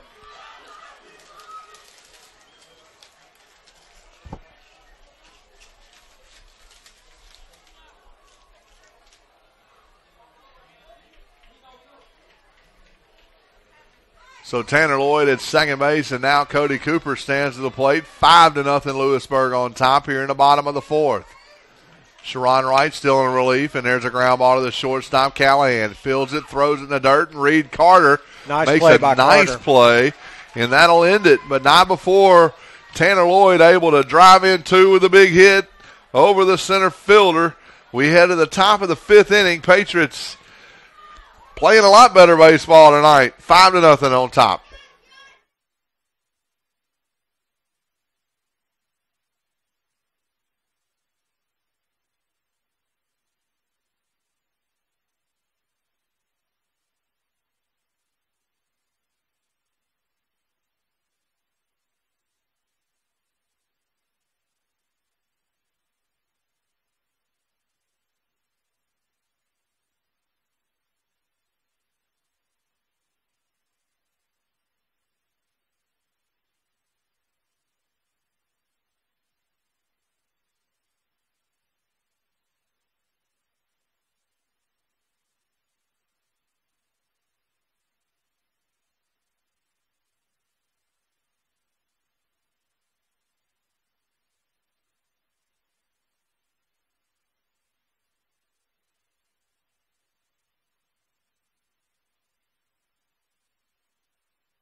Top of the order for the Hilltoppers of Houston. Peyton Callahan, the shortstop, leads things off against Jonathan Lindsay here in the top of the fifth. Curveball, base hit in the left field. So that didn't take long for Houston to respond. And Peyton Callahan with his first hit. Now, Lindsay's had base runners on in almost every inning, but it seems like he's throwing free and easy out there, kind of having his way with these hitters. But occasionally they'll punch a base hit through there, but he's pitched around it. Reed Carter now at the plate, struck out his last time up in a big opportunity. He did get a double in the first. Looking to bunt here, and interesting enough, he wasn't bunting with runners at first and second, nobody out. Now he's bunting here with a runner on first. Down 5 in the fifth inning Yeah. when you need the bigger inning. Right. So lefty on lefty, he looked overmatched last at bat, though, against Jonathan Lindsay. 1 ball and no strikes. Lindsay comes set. High leg kick delivers. And that ball misses outside. 2-0. So neither coach going to have much patience with big innings. Pitching is a premium here in high school playoffs. That ball outside, 3-0 now. And Coach Cagle looking in on his junior lefty, trying to get out of this one. Up 5-0. Runner on first, 3-0 pitch outside. Called it a strike. Generous call there on the 3-0 pitch. 3 balls and 1 strike now to Reed Carter. 1 for 2 in the game.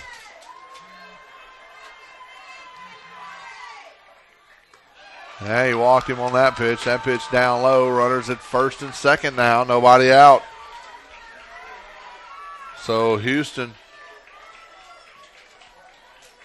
trying to make something happen here with his 3, 4, and 5 hitters coming up. Chance for a big inning here. And there's some scrambling going on in the dugout. Looks like Peter Barton's going to run down to the bullpen and get loose. Yeah, talked to Peter the other day. He did come in relief Friday night, got the win actually. Peter taking his bands and everything down there. And he's the type of guy that has to get stretched out and loose. He doesn't really like the relief appearance at all. He likes to be a starter. But, in this situation, any pitcher that's sitting over in that dugout's got to be ready to come Absolutely. This is win or go home. In Lewisburg's case, stay home. But he's down there getting loose. I think Coach Cagle would rather bring Peter in to start an inning. But, again, if the game situation dictates it, I don't think he's going to be very long in making a move. Yeah. Any update on the Kosciuszko score? Haven't seen an update on Kosciuszko yet. Another score from DeSoto County. South Haven leads Northwest Rankin 5-1 in the fifth inning. Wow. So who's pitching for South Haven? I didn't get that. Yep. You're limited to 140 characters on Twitter, so there's only so much you can report. Well, South Haven's got a pitching staff. It probably doesn't matter who's throwing. Runners at first and second now as we get set here. Nobody out. Kimbrough at the plate. Curveball, strike 1.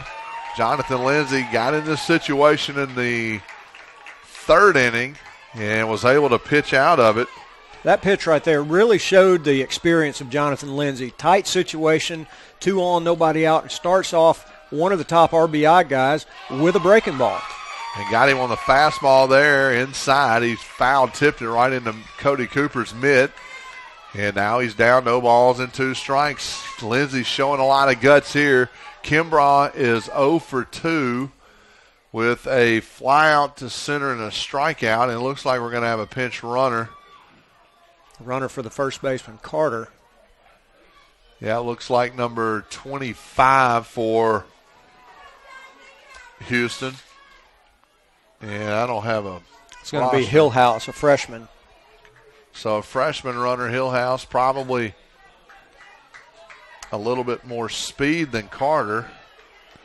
And Peter Barton getting loose down in that Lewisburg dugout, but Lindsay trying to get out of it, and And that's playoff baseball right there. Yeah, I'm wondering if this is not a effort for Scott Gann to change a little bit of the momentum.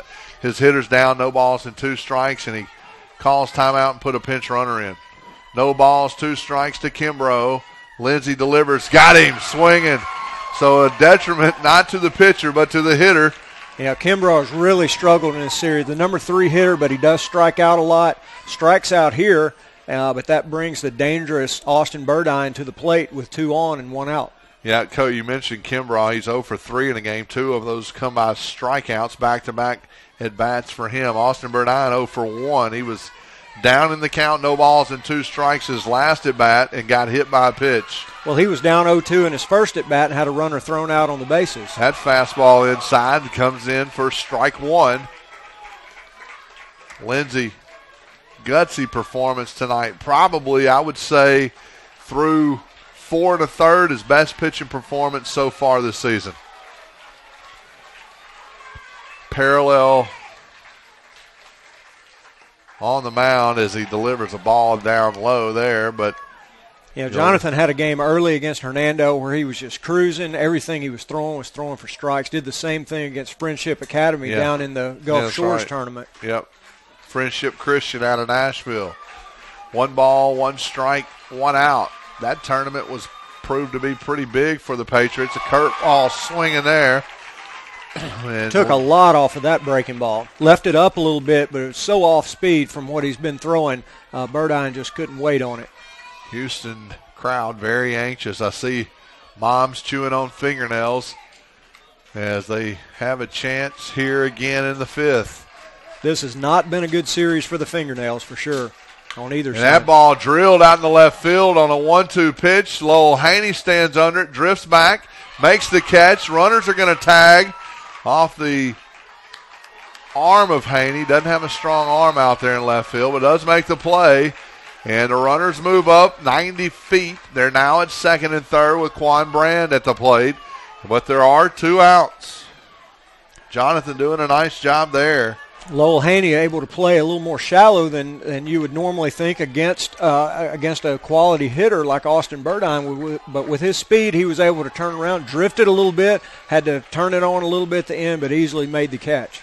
Quan Brand has flied out to Haney both times in his plate appearances. There's a curveball. Looks like it's going to be a tough play. It's going to get through. Here comes one. The throw home by Rudy Martin not going to be made. Jonathan Lindsey not backing up the plate. And Quan Brand's going to get to third. Not sure Quan Brown ever touched second base, but I looked and there was, unless the first base umpire saw it, he's going to get third base here. Wow. Base hit right up the middle. Busby couldn't stop it. You got to lay out for that ball. Well, keep it on the infield. That's one of those C&I base hits, but that's one where the inexperience at second base showed up. A backhand ball, a play that Kobe Busby normally doesn't have to make at third base. The second baseman very often has to kneel down and make that backhand play. So Lindsey not able to get out of it. It's 5-2 now. Well, really important right here that he keeps that third run from coming home. Yep, Lindsey kind of got caught out there being a spectator, not backing up the throw as Quan Brand made it to third, and Blake Johns at the plate now on a 1-1 count. Houston trying to make a game of it. Johns could deliver big time right here with an RBI base hit with 2 out. We've seen that's the difference in the game now. It's the 3-2 RBI hits that the Patriots have gotten. He does have a hit his first plate appearance. 1 for 2 in the game so far. Base hit to left center and ground out to the first baseman, Tanner Lloyd. That came in the last inning. Lindsey's not giving in to him here, though. Still trying to get him to fish after the ball in the dirt. A lot of confidence in Cody Cooper to block that up. That pitch fouled straight back. It's 2 balls and 2 strikes, 2 outs. Deuce is wild here in the top of the 5th. Got that one in on his hands, so it'll be interesting to see where he goes here. Lefty on lefty matchup. John's up there close to the plate. You know he's going to be thinking outside corner, something off speed away. We'll see what Jonathan does. How big was that double Tanner Lloyd hit in the last inning? 2 balls, 2 strikes. He struck him out. Great pitch there from Jonathan. A little change up outside, and Johns almost could swing twice. Lindsey does get out of it, but however he does give up 2 runs on the base hit by Quan Brand. We head to the bottom of the 5th. Patriots still on top, 5-2. We'll be back right after this. One match away from immortality. This is a total team effort.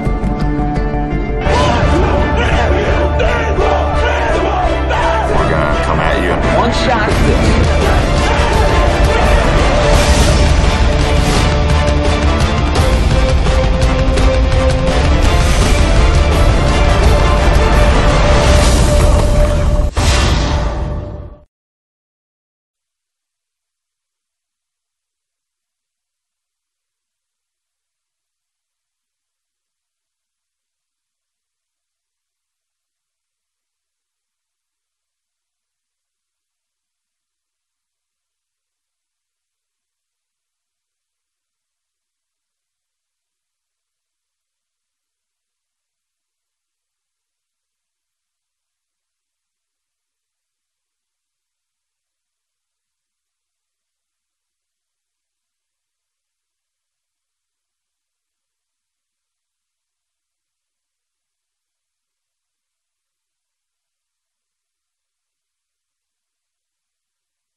Patriot fans on their feet. They get something going here in the bottom of the 5th inning. Mason Givens at the plate, swing and a miss there. He's 2 for 2 in the game so far. Yeah, Michael, the red-hot Mason Givens. Swung through that first pitch. 0-1 pitch in the dirt. Patient, laid off of it. It's 1-1 now. Peter Barton still getting hot down there in that Patriot bullpen. Nothing going in Houston's. Staying with Sharon Wright. Fastball fouled off. Got it up and in. You know, Givens played in, probably about 10 or 12 games this year. Saw some action at third base when Hunter Wilson was down for a couple of games. Kobe Busby moved over to short. Seen some time as a DH. 1 ball, 2 strikes to Givens. Outside pitch. Just misses, and Houston fans reacting. They didn't like that call, but it was outside. 2 balls and 2 strikes. Curveball drilled into the middle, base hit.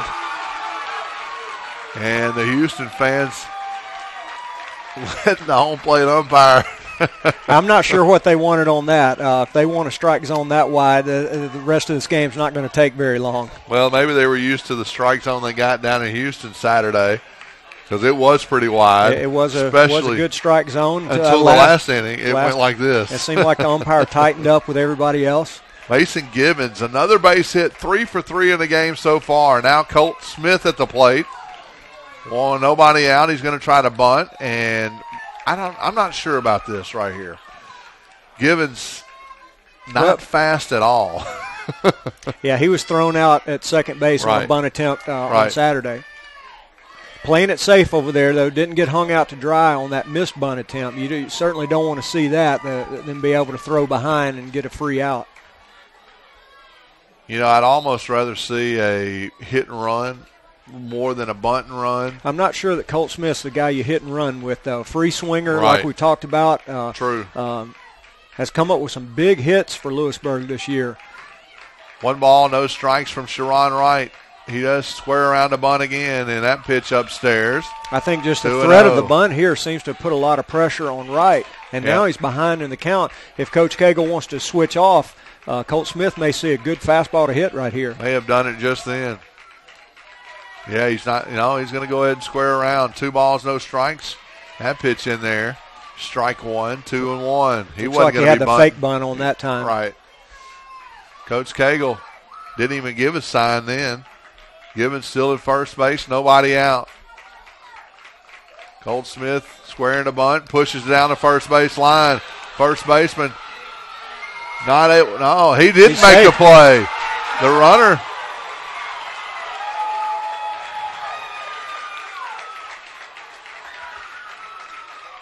Now Scott Gann is going to go out and argue with the first base umpire. He was standing right there. Maybe Reed Carter didn't get to the bag in time.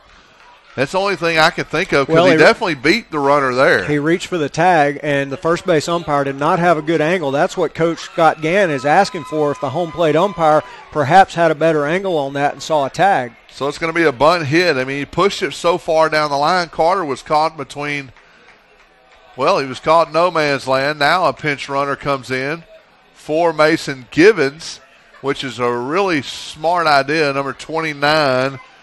I think that's going to be Trey Martin. Okay. Trey Martin comes in. Martin, the speedy freshman. And the 7th hit for the Patriots comes by way of a push bunt. And Kobe Busby now at the plate. Runners at first and second. Nobody out. The Patriots have to capitalize on this particular opportunity right now, and Scott Gann's going to talk to the home plate umpire. And, Michael, how would you like to be a freshman getting your first real game experience right now as the lead runner, first and second, nobody out, big insurance run, and you're the guy who's being counted on to get to third base, to make a smart play, not to get picked off, but to be aggressive enough to move over on a bunt. Yeah, it looks like the Houston fans down the right field line are giving the earful to the daylight play on there. Trey Martin, a freshman, coming in. Got that uniform dirty right off the bat. Yeah, gotta give him credit. Now we got two guys in the bullpen, Tanner Lloyd and Peter Barton. And it looks like the home plate umpire's heard enough. Very professional, though, calls the coach over, lets him know that that's enough, and walks back behind the plate. Never like to see those umpires get emotional. Right. I like it. Guys have done a pretty good job tonight. Busby squaring around the bunt, and looks like that one popped out of the catcher's mitt. I didn't know if it hit the bat or not. I didn't see the umpire call it a strike. Why is he ducking out of the way anyway? You got to stand up there in this type of a situation. You got to take that one square in the back. 1 ball and no strikes. Busby trying to bunt, fouls that one back. Now it's 1-1. Critical situation here. Again, the Patriots in a situation where they can get a run without the benefit of a hit. Very important in playoff baseball. Colt Smith at first, Trey Martin at second. That pitch up and out. 2 balls and 1 strike. Coach Cagle's put all kind of runners in this season, pinch runners, as the throw down to second there, cut off by the pitcher. Right. 2-1, that pitch outside. Trey Martin getting good secondary there, but very wisely back to the base as soon as the pitch crosses the plate, and we don't have the bunt. 3 balls and 1 strike to Kobe Busby. Now he's going to bunt, and he bunted it right back to Sharon Wright, and he threw it away. Trey Martin's going to come in to score, and Colt Smith moves up to third, and smart play there by Reed Carter backing up the throw. He had the for sure out, and he threw it away. I don't think Quan Brandon saw the ball coming his way. I'm not sure he did or expected it. He's holding his head right now and knows that was a big play. 6-2 now the score, and Sharon Wright is really upset with himself, and Scott Gann's going to go out and talk to his team.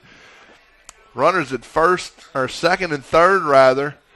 Now Chris Taylor coming to the plate. And still nobody out. Sharon Wright made a great play. That's great playoff baseball. During the regular season, you may stay back a little bit, make sure you get an out. Playoff baseball, especially when you're down, you know you can't afford to give up that run. Made a very aggressive play. Had him. Looked like he made a good throw.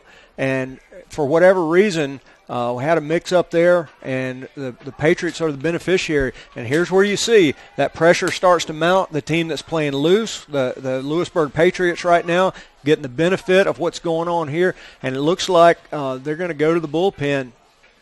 Game 1 starter Peyton Callahan coming in for Houston. Had a pretty good game Friday night, and Coach Cagle's going to call all his players to the field there and give them a quick chat. And it looks like from Peyton Callahan's first warm-up pitch, threw it really hard, had a frustrated look on his face. That will not serve him well in the situation he's about to step into. Well, we're going to take a break here real quick, and we'll come back, hopefully give you a game reset here. Patriots up 6-2. We're still in the bottom of the fifth. Runners at second and third, nobody out. We'll be back in just a bit.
All right, Al. Well, Peyton Callahan, the game one starter, in for relief as Denver McQuarrie, the DH in the 9-hole, comes in to play shortstop. Sharon Wright moves to right field, and that's the only defensive changes. Chris Taylor with a big RBI opportunity right here with nobody out, runners at second and third. And he looks to squeeze. That pitch inside. Strike one. And again, Michael, with the third baseman charging, there's nobody to hold the runner at third on, so he can get a very aggressive lead over there.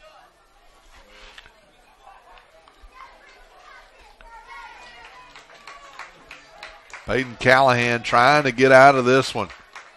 Patriots already taking advantage of the costly play.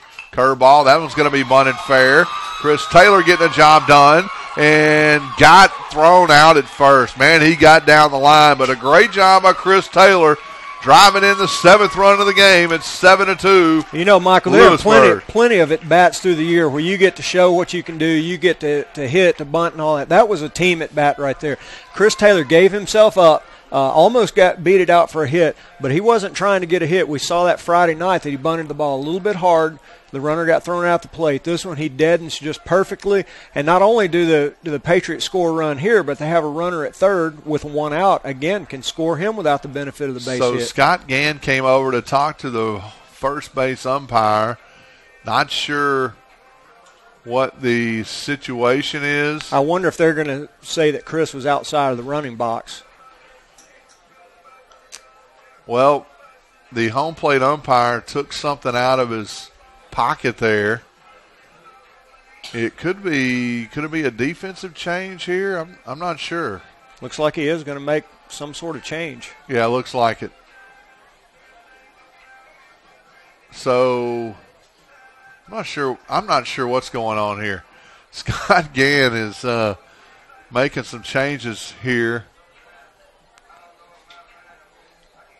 I wonder if he's putting on some kind of play.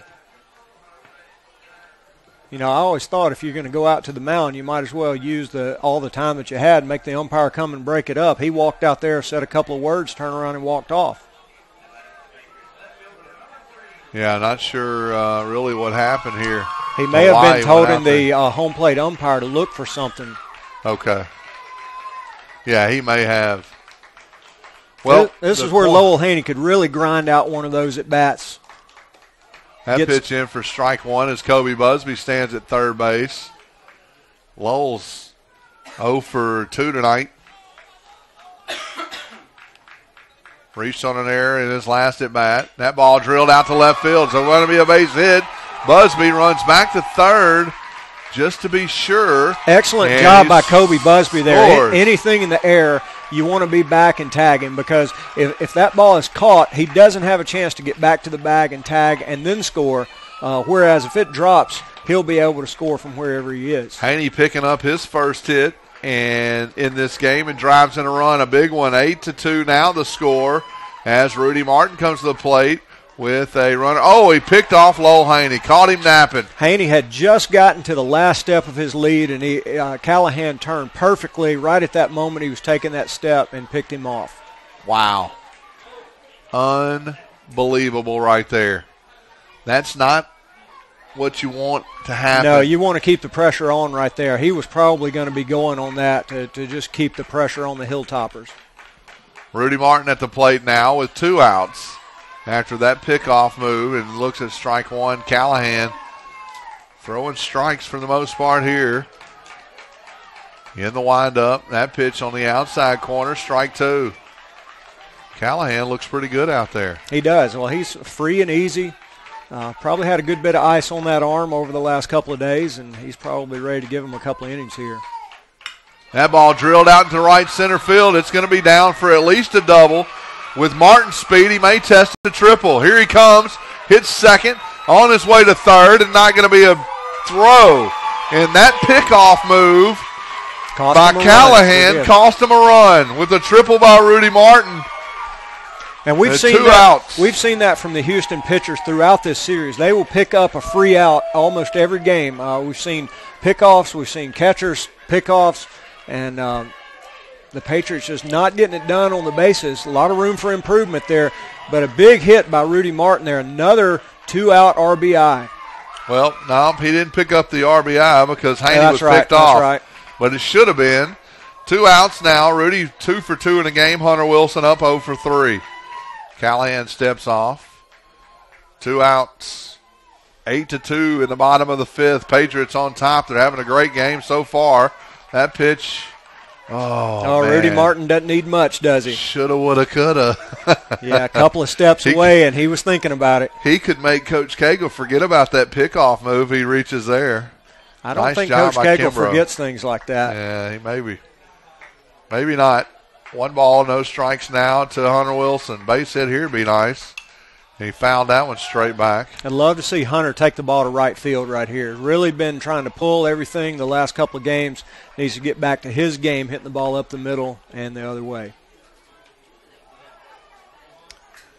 Yeah, big gap down the right field line if he could somehow get it over there. 1 ball, 1 strike, curveball. Fouled that one straight back.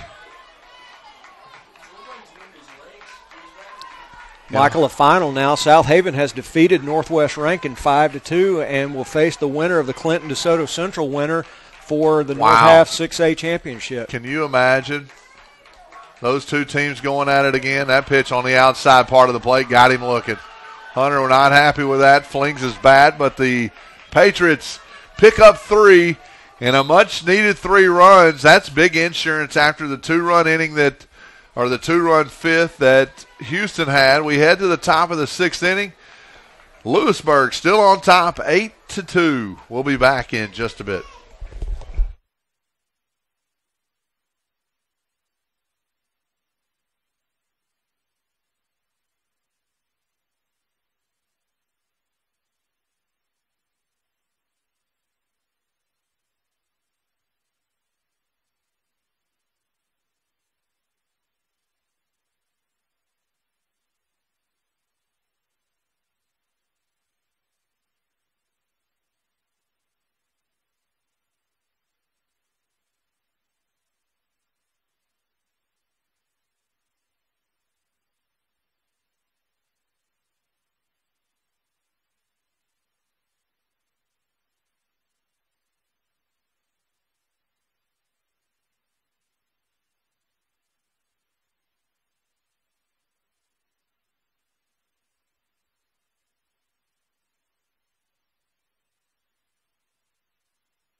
Starting pitcher Jonathan Lindsay having a great game on the mound so far, able to get out of some tough situations. He's going to face the bottom of that Houston order here in the top of the 6th. Sharon Wright got 2 hits so far. He's 2 for 2. Swing and a miss. You'd like to think you'd get a little bit of a break here with the bottom of the order, but from what we've seen from them so far, it's been anything but a break. Yep, 2 for 5 in the bottom half of the Houston lineup today. That pitch upstairs called a strike. He's had a little bit of a high strike zone tonight. Yeah, I kind of agree with the Houston fans there.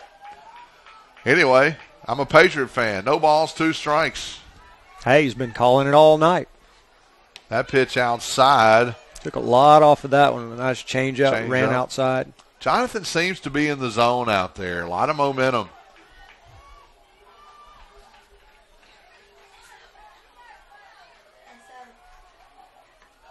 And that pitch misses down low. Ashlyn Plumley in the broadcast booth joining us tonight. Another final from another Patriot opponent. Independence defeats Alcorn Central to move on to the North Half 3A championship. For them. Ground ball to Hunter Wilson on a 2-2 pitch. Throws it. Got him. Oh, no, he slid in and beat the throw. Third hit for Sharon Wright. I think that's one where the cloud of dust keeps you from seeing the bang-bang play. Looked like Hunter Wilson got him right there, but first base umpire not able to see that with the dust that Sharon Wright kicked up over there. Well, another leadoff runner on the bag for the Hilltoppers here, and that's in the top of the 6th.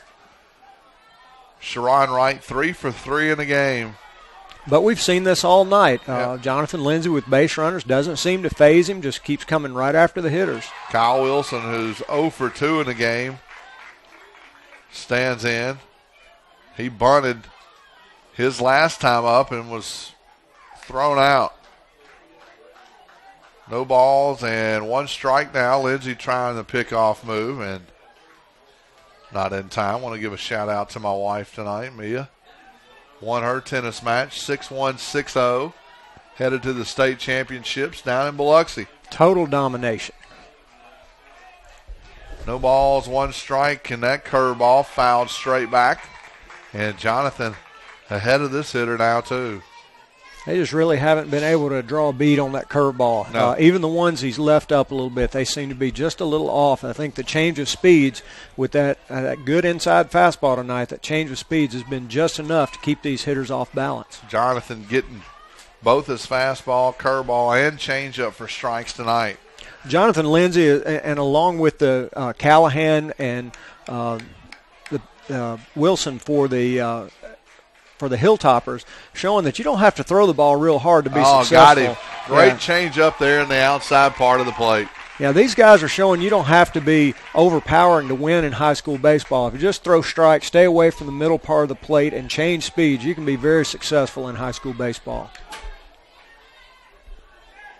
1 out now after that strikeout for Denver McQuarrie. 0 for 1 in the game. Struck out his last at bat.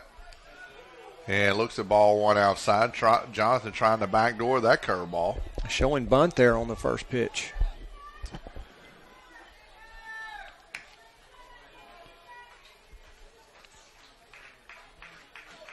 Head coach Rusty Cagle trying to get back to that North Half State Championship. That pitch inside, ball 2.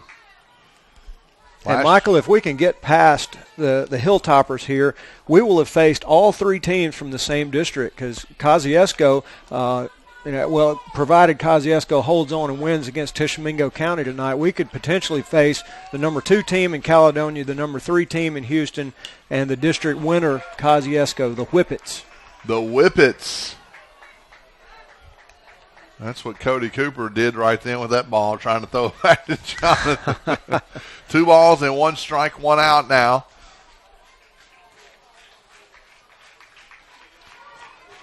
And the 2-1 pitch on the way. McQuarrie looks at it down in the dirt. And 3-1.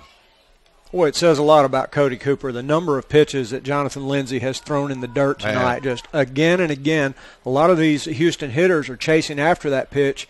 But he's had the confidence to throw it there. That's been a big key in this ball game. Absolutely. 3-1 pitch down to McQuarrie. Lindsay delivers. Fastball drilled out in the left field. Lowell Haney comes up. And that ball falls for a base hit. And that's 4 hits in the bottom of that order.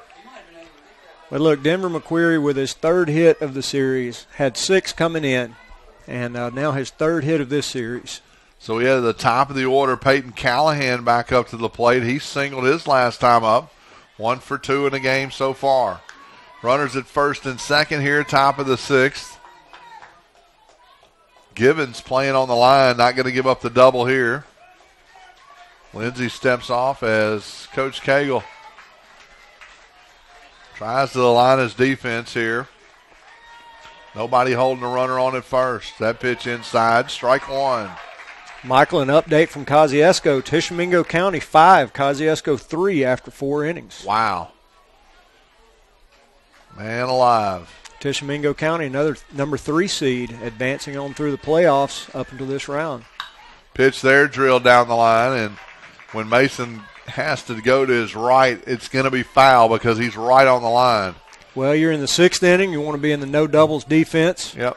You're going to try to take it away down the line. You got enough speed in center field where you can track down just about anything in the gap, keep it in front.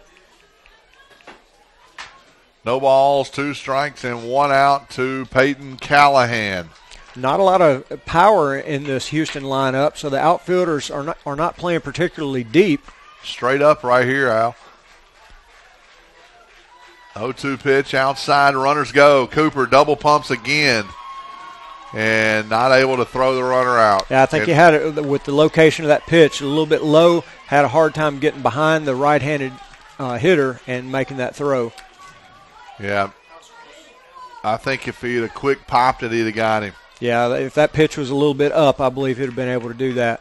Very aggressive coaching there. Yeah. Assuming they had the sign, they may have gone on their own, but both runners were moving. 1 ball, 2 strikes now. That pitch in the dirt, Cody Cooper. He's going to try to score. And he didn't get the ball out off the ground first. And a runner's going to score. And that one will be on the catcher, Cody Cooper. Not able to handle that ball in the dirt and had a chance to make a play. Lindsey right there, and Cooper didn't pick it up. Yeah, went ahead into that throwing motion, and the ball was still laying on the ground. Unfortunate right there. That's one of those free outs that you get from time to time, running right into that 8-3 the score now. 2 balls, 2 strikes, runner at third. Curveball, base hit in the left field. It's 8-4 now. So, again, the bottom of the order getting on base with 2 hits, and the top of the order being able to drive them in. Callahan with his 2nd hit of the game, and we'll see what Coach Rusty Cagle wants to do right here. It looks like the wheels are turning over there on the Lewisburg side. We know Peter Barton's been up the last couple of innings. I'm sure he's loose and ready to go. Tanner Lloyd has too. Now runner at first. Lefty versus lefty. Got to keep Lindsey in here. Pitch, strike 1. Great pitch there, and the runner's going to go on to delayed steal. And not sure why Cody Cooper double pumped there, but he did, and got the runner. If the runner would have just kept on going, he would have been there. And that's one of those free outs that you're talking about. Since the runner pulled up, Cody Cooper double pumped there. He could have kept going, would have been safe. But as it is, he's hung out to dry, and a big rally, a lot of momentum going toward a very resilient Houston team. And now it's 2 outs, nobody on base, an 0-1 count with a lefty-lefty matchup. You got to like that if you're Lewisburg. Very fortunate not to have a runner in scoring position there. I guess it was a delayed steal. Lindsey carving that curveball in there. These runs that the Patriots have been capitalized, like you were saying, getting those base hits with runners on, have paid dividends so far in this game. Absolutely, and that's not something the Houston pitchers have given up. Struck him out. And Cooper can't find it.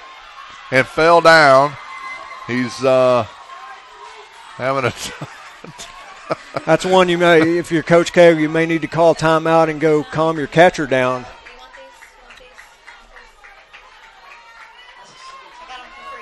Wow. Well, it's a good time to stop and tie a shoe right there. Take a deep breath. Cody Cooper's been catching a tremendous ball game up until this inning. A lot of balls in the dirt. His pitcher, one of his friend, puts his arm around him, tells him it's going to be okay. We got this. Trying to get him back in the ball game because you need your catcher. You need him focused. Stepped on his shoestrings. He fell down there. He was trying to make a great play on that curveball that Reed Carter swung at. Jonathan, a lot of strikeouts tonight. Facing number 3 hitter right here, Cody Kimbrough. That pitch inside gets by Cooper again. And now the runner moves up to second base.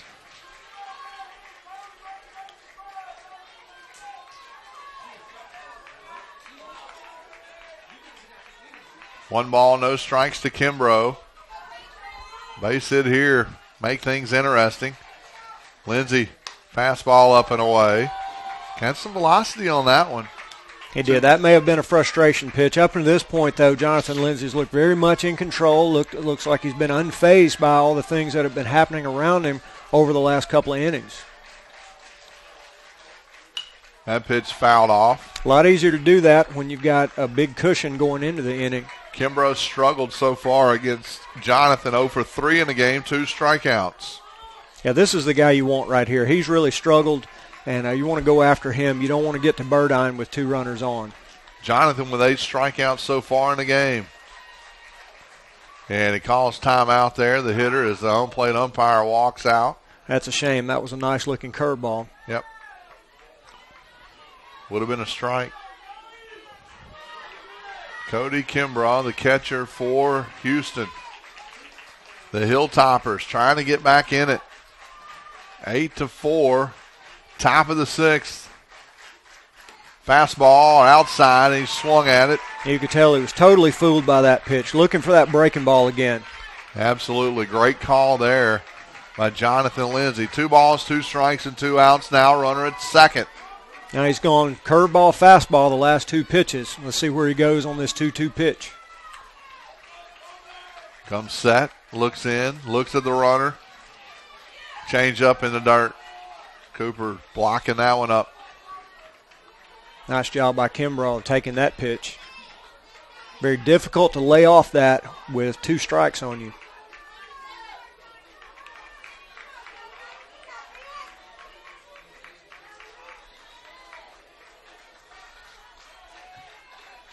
The 3-2 pitch, he steps off.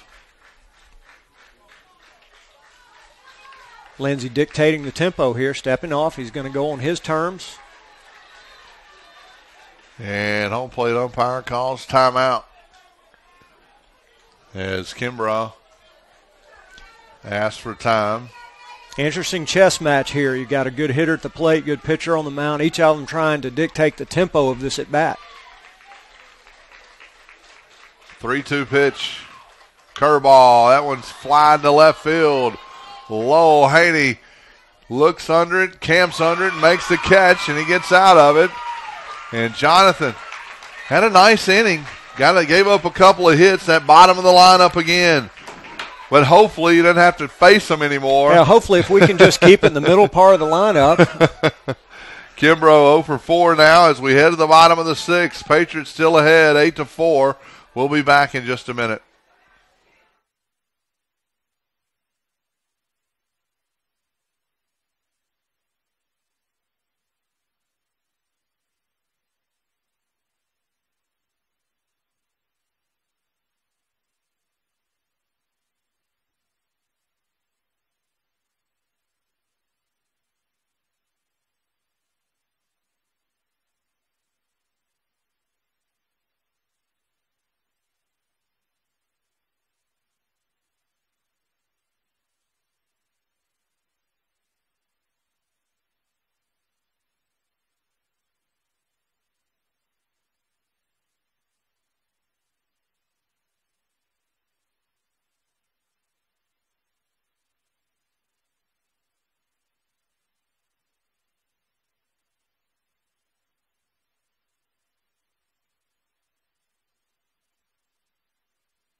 Big junior Tanner Lloyd will lead things off here in the bottom of the 6th inning for the Patriots.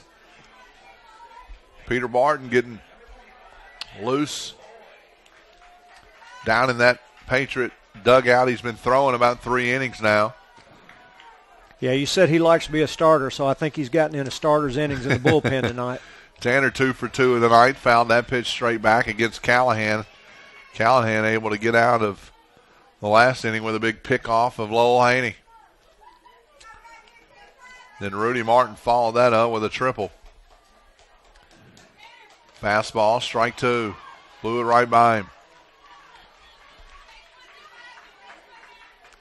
Down in the count, no balls, 2 strikes. Tanner Lloyd facing Callahan to lead off the bottom of the 6th. Pitch outside. 1-2. We'll see if Tanner can put together an at-bat like he did leading off the inning on Saturday. Callahan, the 3rd Houston Hilltopper pitcher in the game so far. And swing and a miss there. Got him. Pitch in the dirt. And a strikeout. Callahan just throws so free and easy that the ball looks like it's coming right in on you, and then right at the plate you see it just drop off the table. Got Tanner Lloyd with the curveball. Cody Cooper now at the plate. 0 for 2 in the game so far. Michael, another score I wanted to report. East Union moved on to the North Half Finals in 2A. That doesn't really apply to anything except for I just wanted to say that the Urchins moved on. The Sea Urchins would have been even better if you'd have said that. I'm not sure what an urchin is that's not a sea urchin. No balls, 1 strike to Cooper. He swung at a curveball and let the fastball go right by him. Classic. No balls and 2 strikes. Now Callahan delivers. Fastball, got him looking. 2nd strikeout for the senior right-hander in this inning. And the first time that the Patriots look sort of like games 1 and 2 at the plate. Well, Callahan's mixing those pitches up. Looks like he's throwing curveball when they're expecting fastball and vice versa. Mason Gibbons now 3 for 3 in the game. 3 singles, looks at a fastball, strike 1.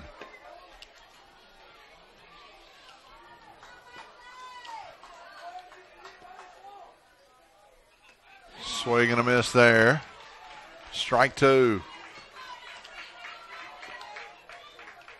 Peyton Callahan's just grabbing the ball and going right back into his motion, getting his sign and going to work. And Gibbons calls timeout.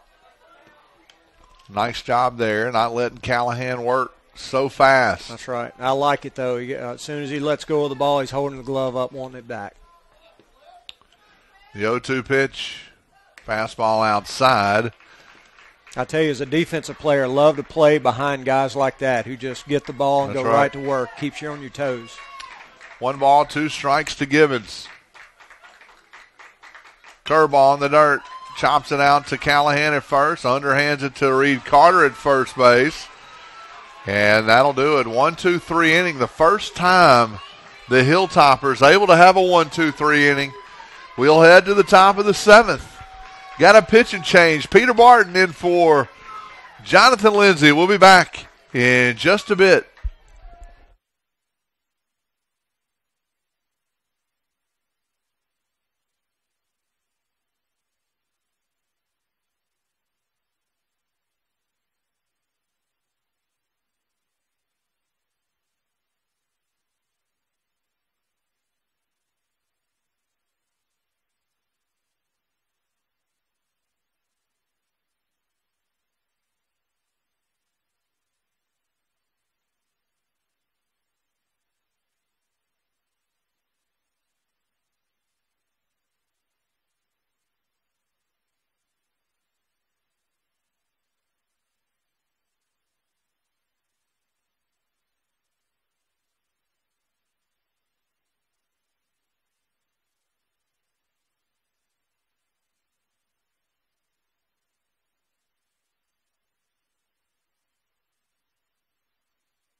Peter Barton in for the left-hander Jonathan Lindsay. The right-handed senior will come in and try to get these 3 outs to send the Patriots to the North Half Championship.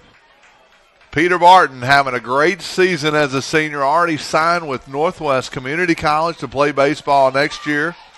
And Al, a big time opportunity here. Yeah, Peter's 7-1, got an ERA of 1.91, leads the team in strikeouts.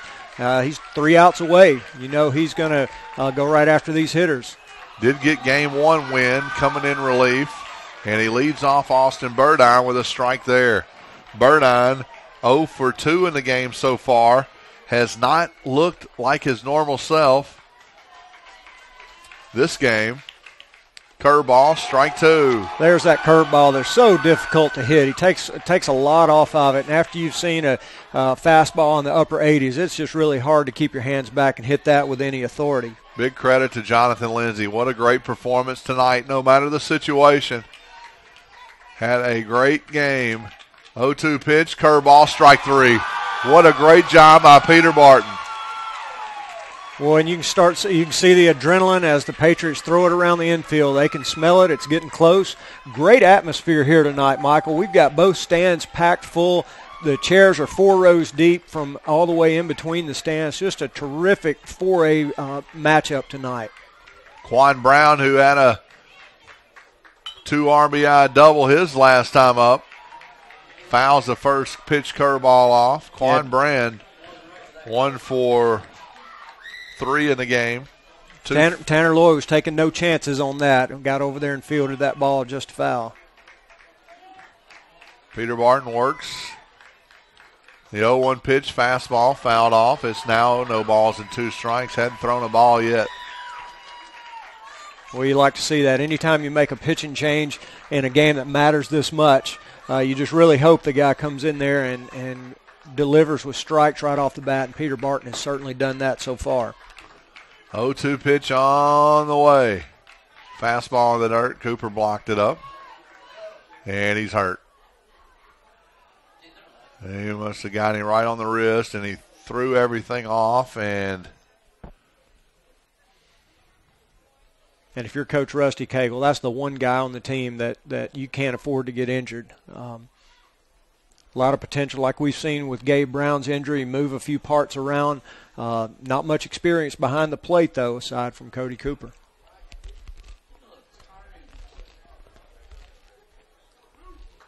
Looks like he's going to be okay. Had that thumb injury earlier this year, affected him at the plate a little bit. He's healed up from that. You know, as a catcher this time of year, if you've been playing most of the year, you're going to be banged up some. Your catcher has to survive the year. And as many balls as he's blocked in the dirt tonight, well, he's really done a great job. Looks like it caught him in that throwing hand forearm, and it's just going to be a little frog. Got on that muscle there. Probably can't squeeze the ball very well right now. Yeah, I think he may be okay, though.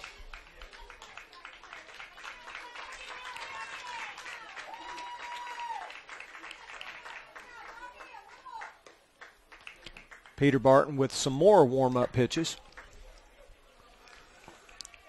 Cooper going to go out and talk to him after that one. Peter's thrown the whole game. Yeah, he is. Cody's buying himself a few more minutes trying to get that feeling back in his hand.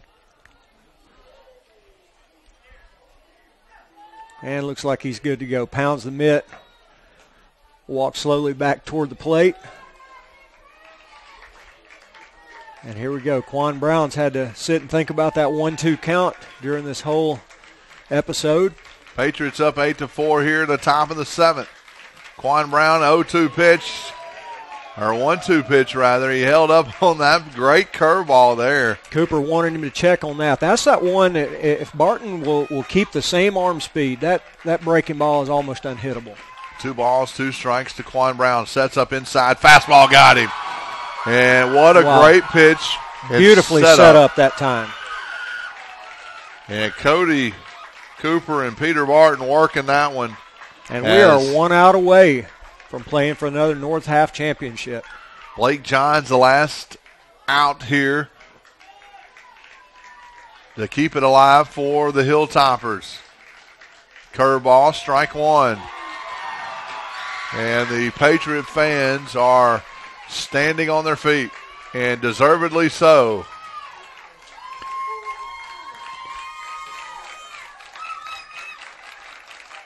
No balls, one strike, fastball, swing and a miss. Just overmatched the senior there. Got to love how Peter Barton has come in and just gone right after these hitters, not left any doubt. No balls, two strikes to Blake Johns. One pitch, one strike away. Fouled that one off. Nice job of staying alive there. Peter Barton wants to go ahead and get this out because you got the dangerous bottom three in the lineup coming up after Blake Johns if he's able to reach.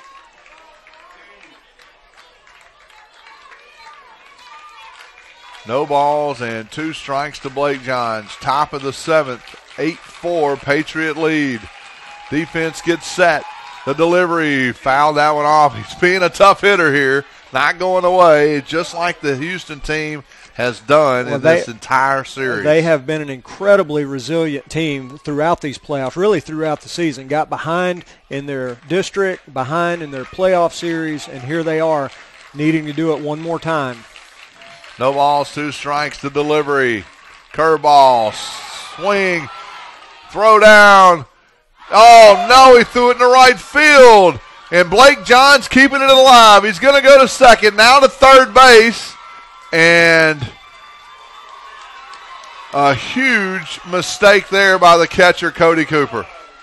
Just picked it up, did everything right, stepped inside, got his angle, but then just threw it over his head. Probably a lot of adrenaline right there with that last out right in front of him. How about that pitch from Peter Barton? Look at Peter Barton here, though. To settle things down, ask for another baseball, just calmly walks in, ask for another ball. Now, this is a pitcher who hasn't pitched much at the varsity level before this year. Right. And showing a lot of composure out there. These guys have really, Cody Cooper's really struggled these last couple of innings, but Jonathan Lindsay and Peter Barton both have done a great job of keeping their composure. So Sharon Wright now at the plate. He's had a couple of hits tonight, 3 for 3, so a few hits for Sharon, and we're down at that bottom of the order now, a runner 90 feet away, 8-4. There's a base hit down the line. That's foul. Foul man, ball, it looked like it hit the line. That ball just curved foul right at the last minute. And Denver McQuarrie may be getting ejected here. He may. He slammed a helmet down. But again, the home plate umpire understands the competitive nature of this series, walks over, picks up a bat, gives a warning. Scott Gann, the head baseball coach, coming over doing the same thing to his dugout, a class act there. Yeah, McQuarrie, the freshman, shown a lot of emotion in this series, done some big things, obviously, for the Hilltoppers. If you've been following us through these 3 games, you know that he came in, 139 hitter, has had some big hits in this series, showing a lot of emotion over there on the sideline, though, and the home plate umpire having to bring that on down a notch. Grizzlies down in their playoff game, 29-18, down 11 after the first. Peter Barton, curveball, swing and a miss. No, he fouled it off. And now 1 ball, 2 strikes to Sharon Wright. Peter Barton throwing nothing but strikes. Love to see the guy fill it up. Boy, that's a closer for you, isn't it? Jonathan Lindsay gave the Patriots 6 strong innings. And Peter Barton coming on with the gas in the 7th. The 1-2 pitch on the way, fouled off, and they're just keeping it alive.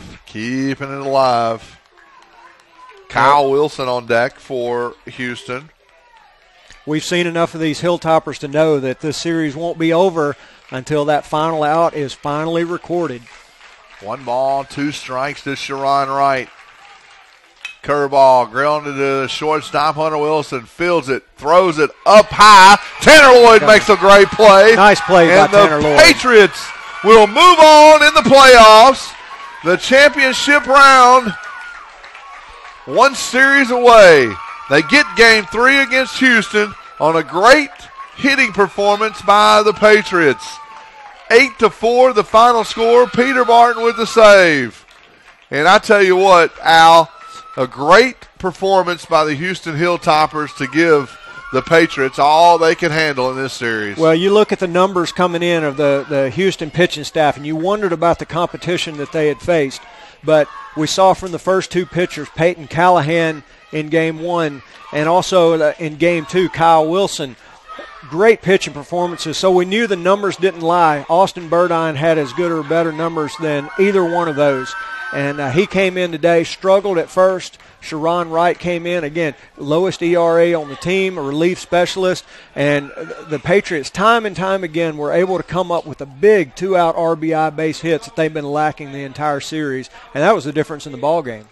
Patriots will move on for the North Half Championship for the second year in a row. These guys had a great, great performance. They looked a little shady in Games 1 and 2. Able to get the win Friday night. Got a loss Saturday, but came back and played Patriot baseball. And, Michael, in the next round, we're going to see, just like in this round, how huge the home field advantage was. And we'll have home field advantage in the next round as well as we face the winner of the Kosciuszko-Tishomingo County Series. Last score we heard, Tishomingo County was up 5-3.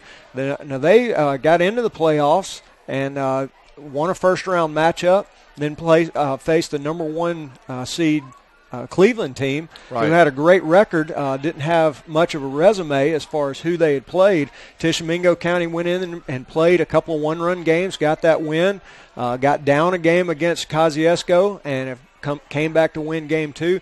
Coach Jerry Long there has been there over 30 years. I remember matching up with him in the 1992 North State Championship.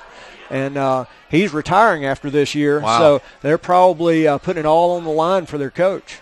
Jonathan Lindsay, what a great performance tonight for the Patriots. The left-hander junior struggled in and out of the season so far, able to come in and really keep those Houston hitters off base. And, his breaking pitch was working early. He got the fastball in on hitters early in the game, and it really proved well. Now, that was the key for Jonathan tonight. It's going out there and that first inning, being able to shut him down. And then the Patriots came in, scored those big runs in the first inning, and Jonathan went right back out there in the second inning and pitched well with a lead. Big RBI performances from both Mason Gibbons and Tanner Lloyd. Gibbons 3 for 4 in the game, man, and Tanner Lloyd 2 for 3. Those two guys, and you couple that with Rudy Martin 2 for 2 in the game. I mean, those three guys, and Tanner struggled. I mean, there's no question about it. He struggled pretty much all season, hitting for average and, leaving runners in scoring position. But, man, he came through huge tonight, and he's going to have to continue. The Patriots need to build on what happened tonight going forward, because it's only going to get tougher, Al, as they move down the playoffs.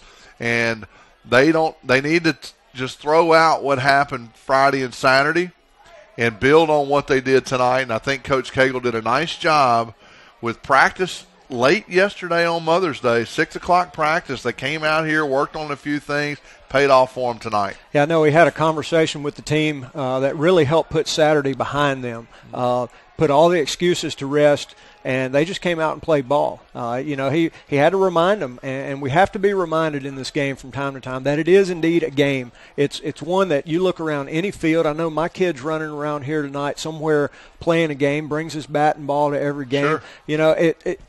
At its basic level, these kids started playing this because it was a game and because it was fun. At the high school level, you start working harder. You build toward you're working for things for your school, for your community, and you kind of get that it's a job mentality from time to time. But they played the game like it's meant to be played tonight. Well, Al, I've enjoyed broadcasting this series with you, and I hope you'll continue on. And it's been an absolute pleasure, and we're not done yet. Back here Friday at the Berg against either Tishomingo County or Kosciuszko. This was a good series for Lewisburg to have because they got the bye in the first round, mm-hmm. and while Houston's out playing some close games, they're sitting back waiting for their next opponent. Didn't have any trouble with Caledonia. Two good games there, but still weren't tested. This series tested us, and we're able to move on, and now we face those close games as, like you said, it's going to get down to that from here on. You've got to be able to win the close ones. Well, Lewisburg did pass the test. They'll move on to round 4, the state North Half State Championship, and a chance to move on to that state championship game alive for the Patriots. For Al Ainsworth, I'm Michael Plumley, along with Hunter Powers, who did the production for us tonight. It was a great pleasure bringing you all the action. Patriots win Game 3 in the third round over the Hilltoppers. 8-4 the score. Folks, we'll see you Friday night right here at the Berg against either Kosciuszko or Tishomingo County. Enjoy the evening. Enjoy the rest of the week. Have a good one. We'll see you soon. Good night, everybody.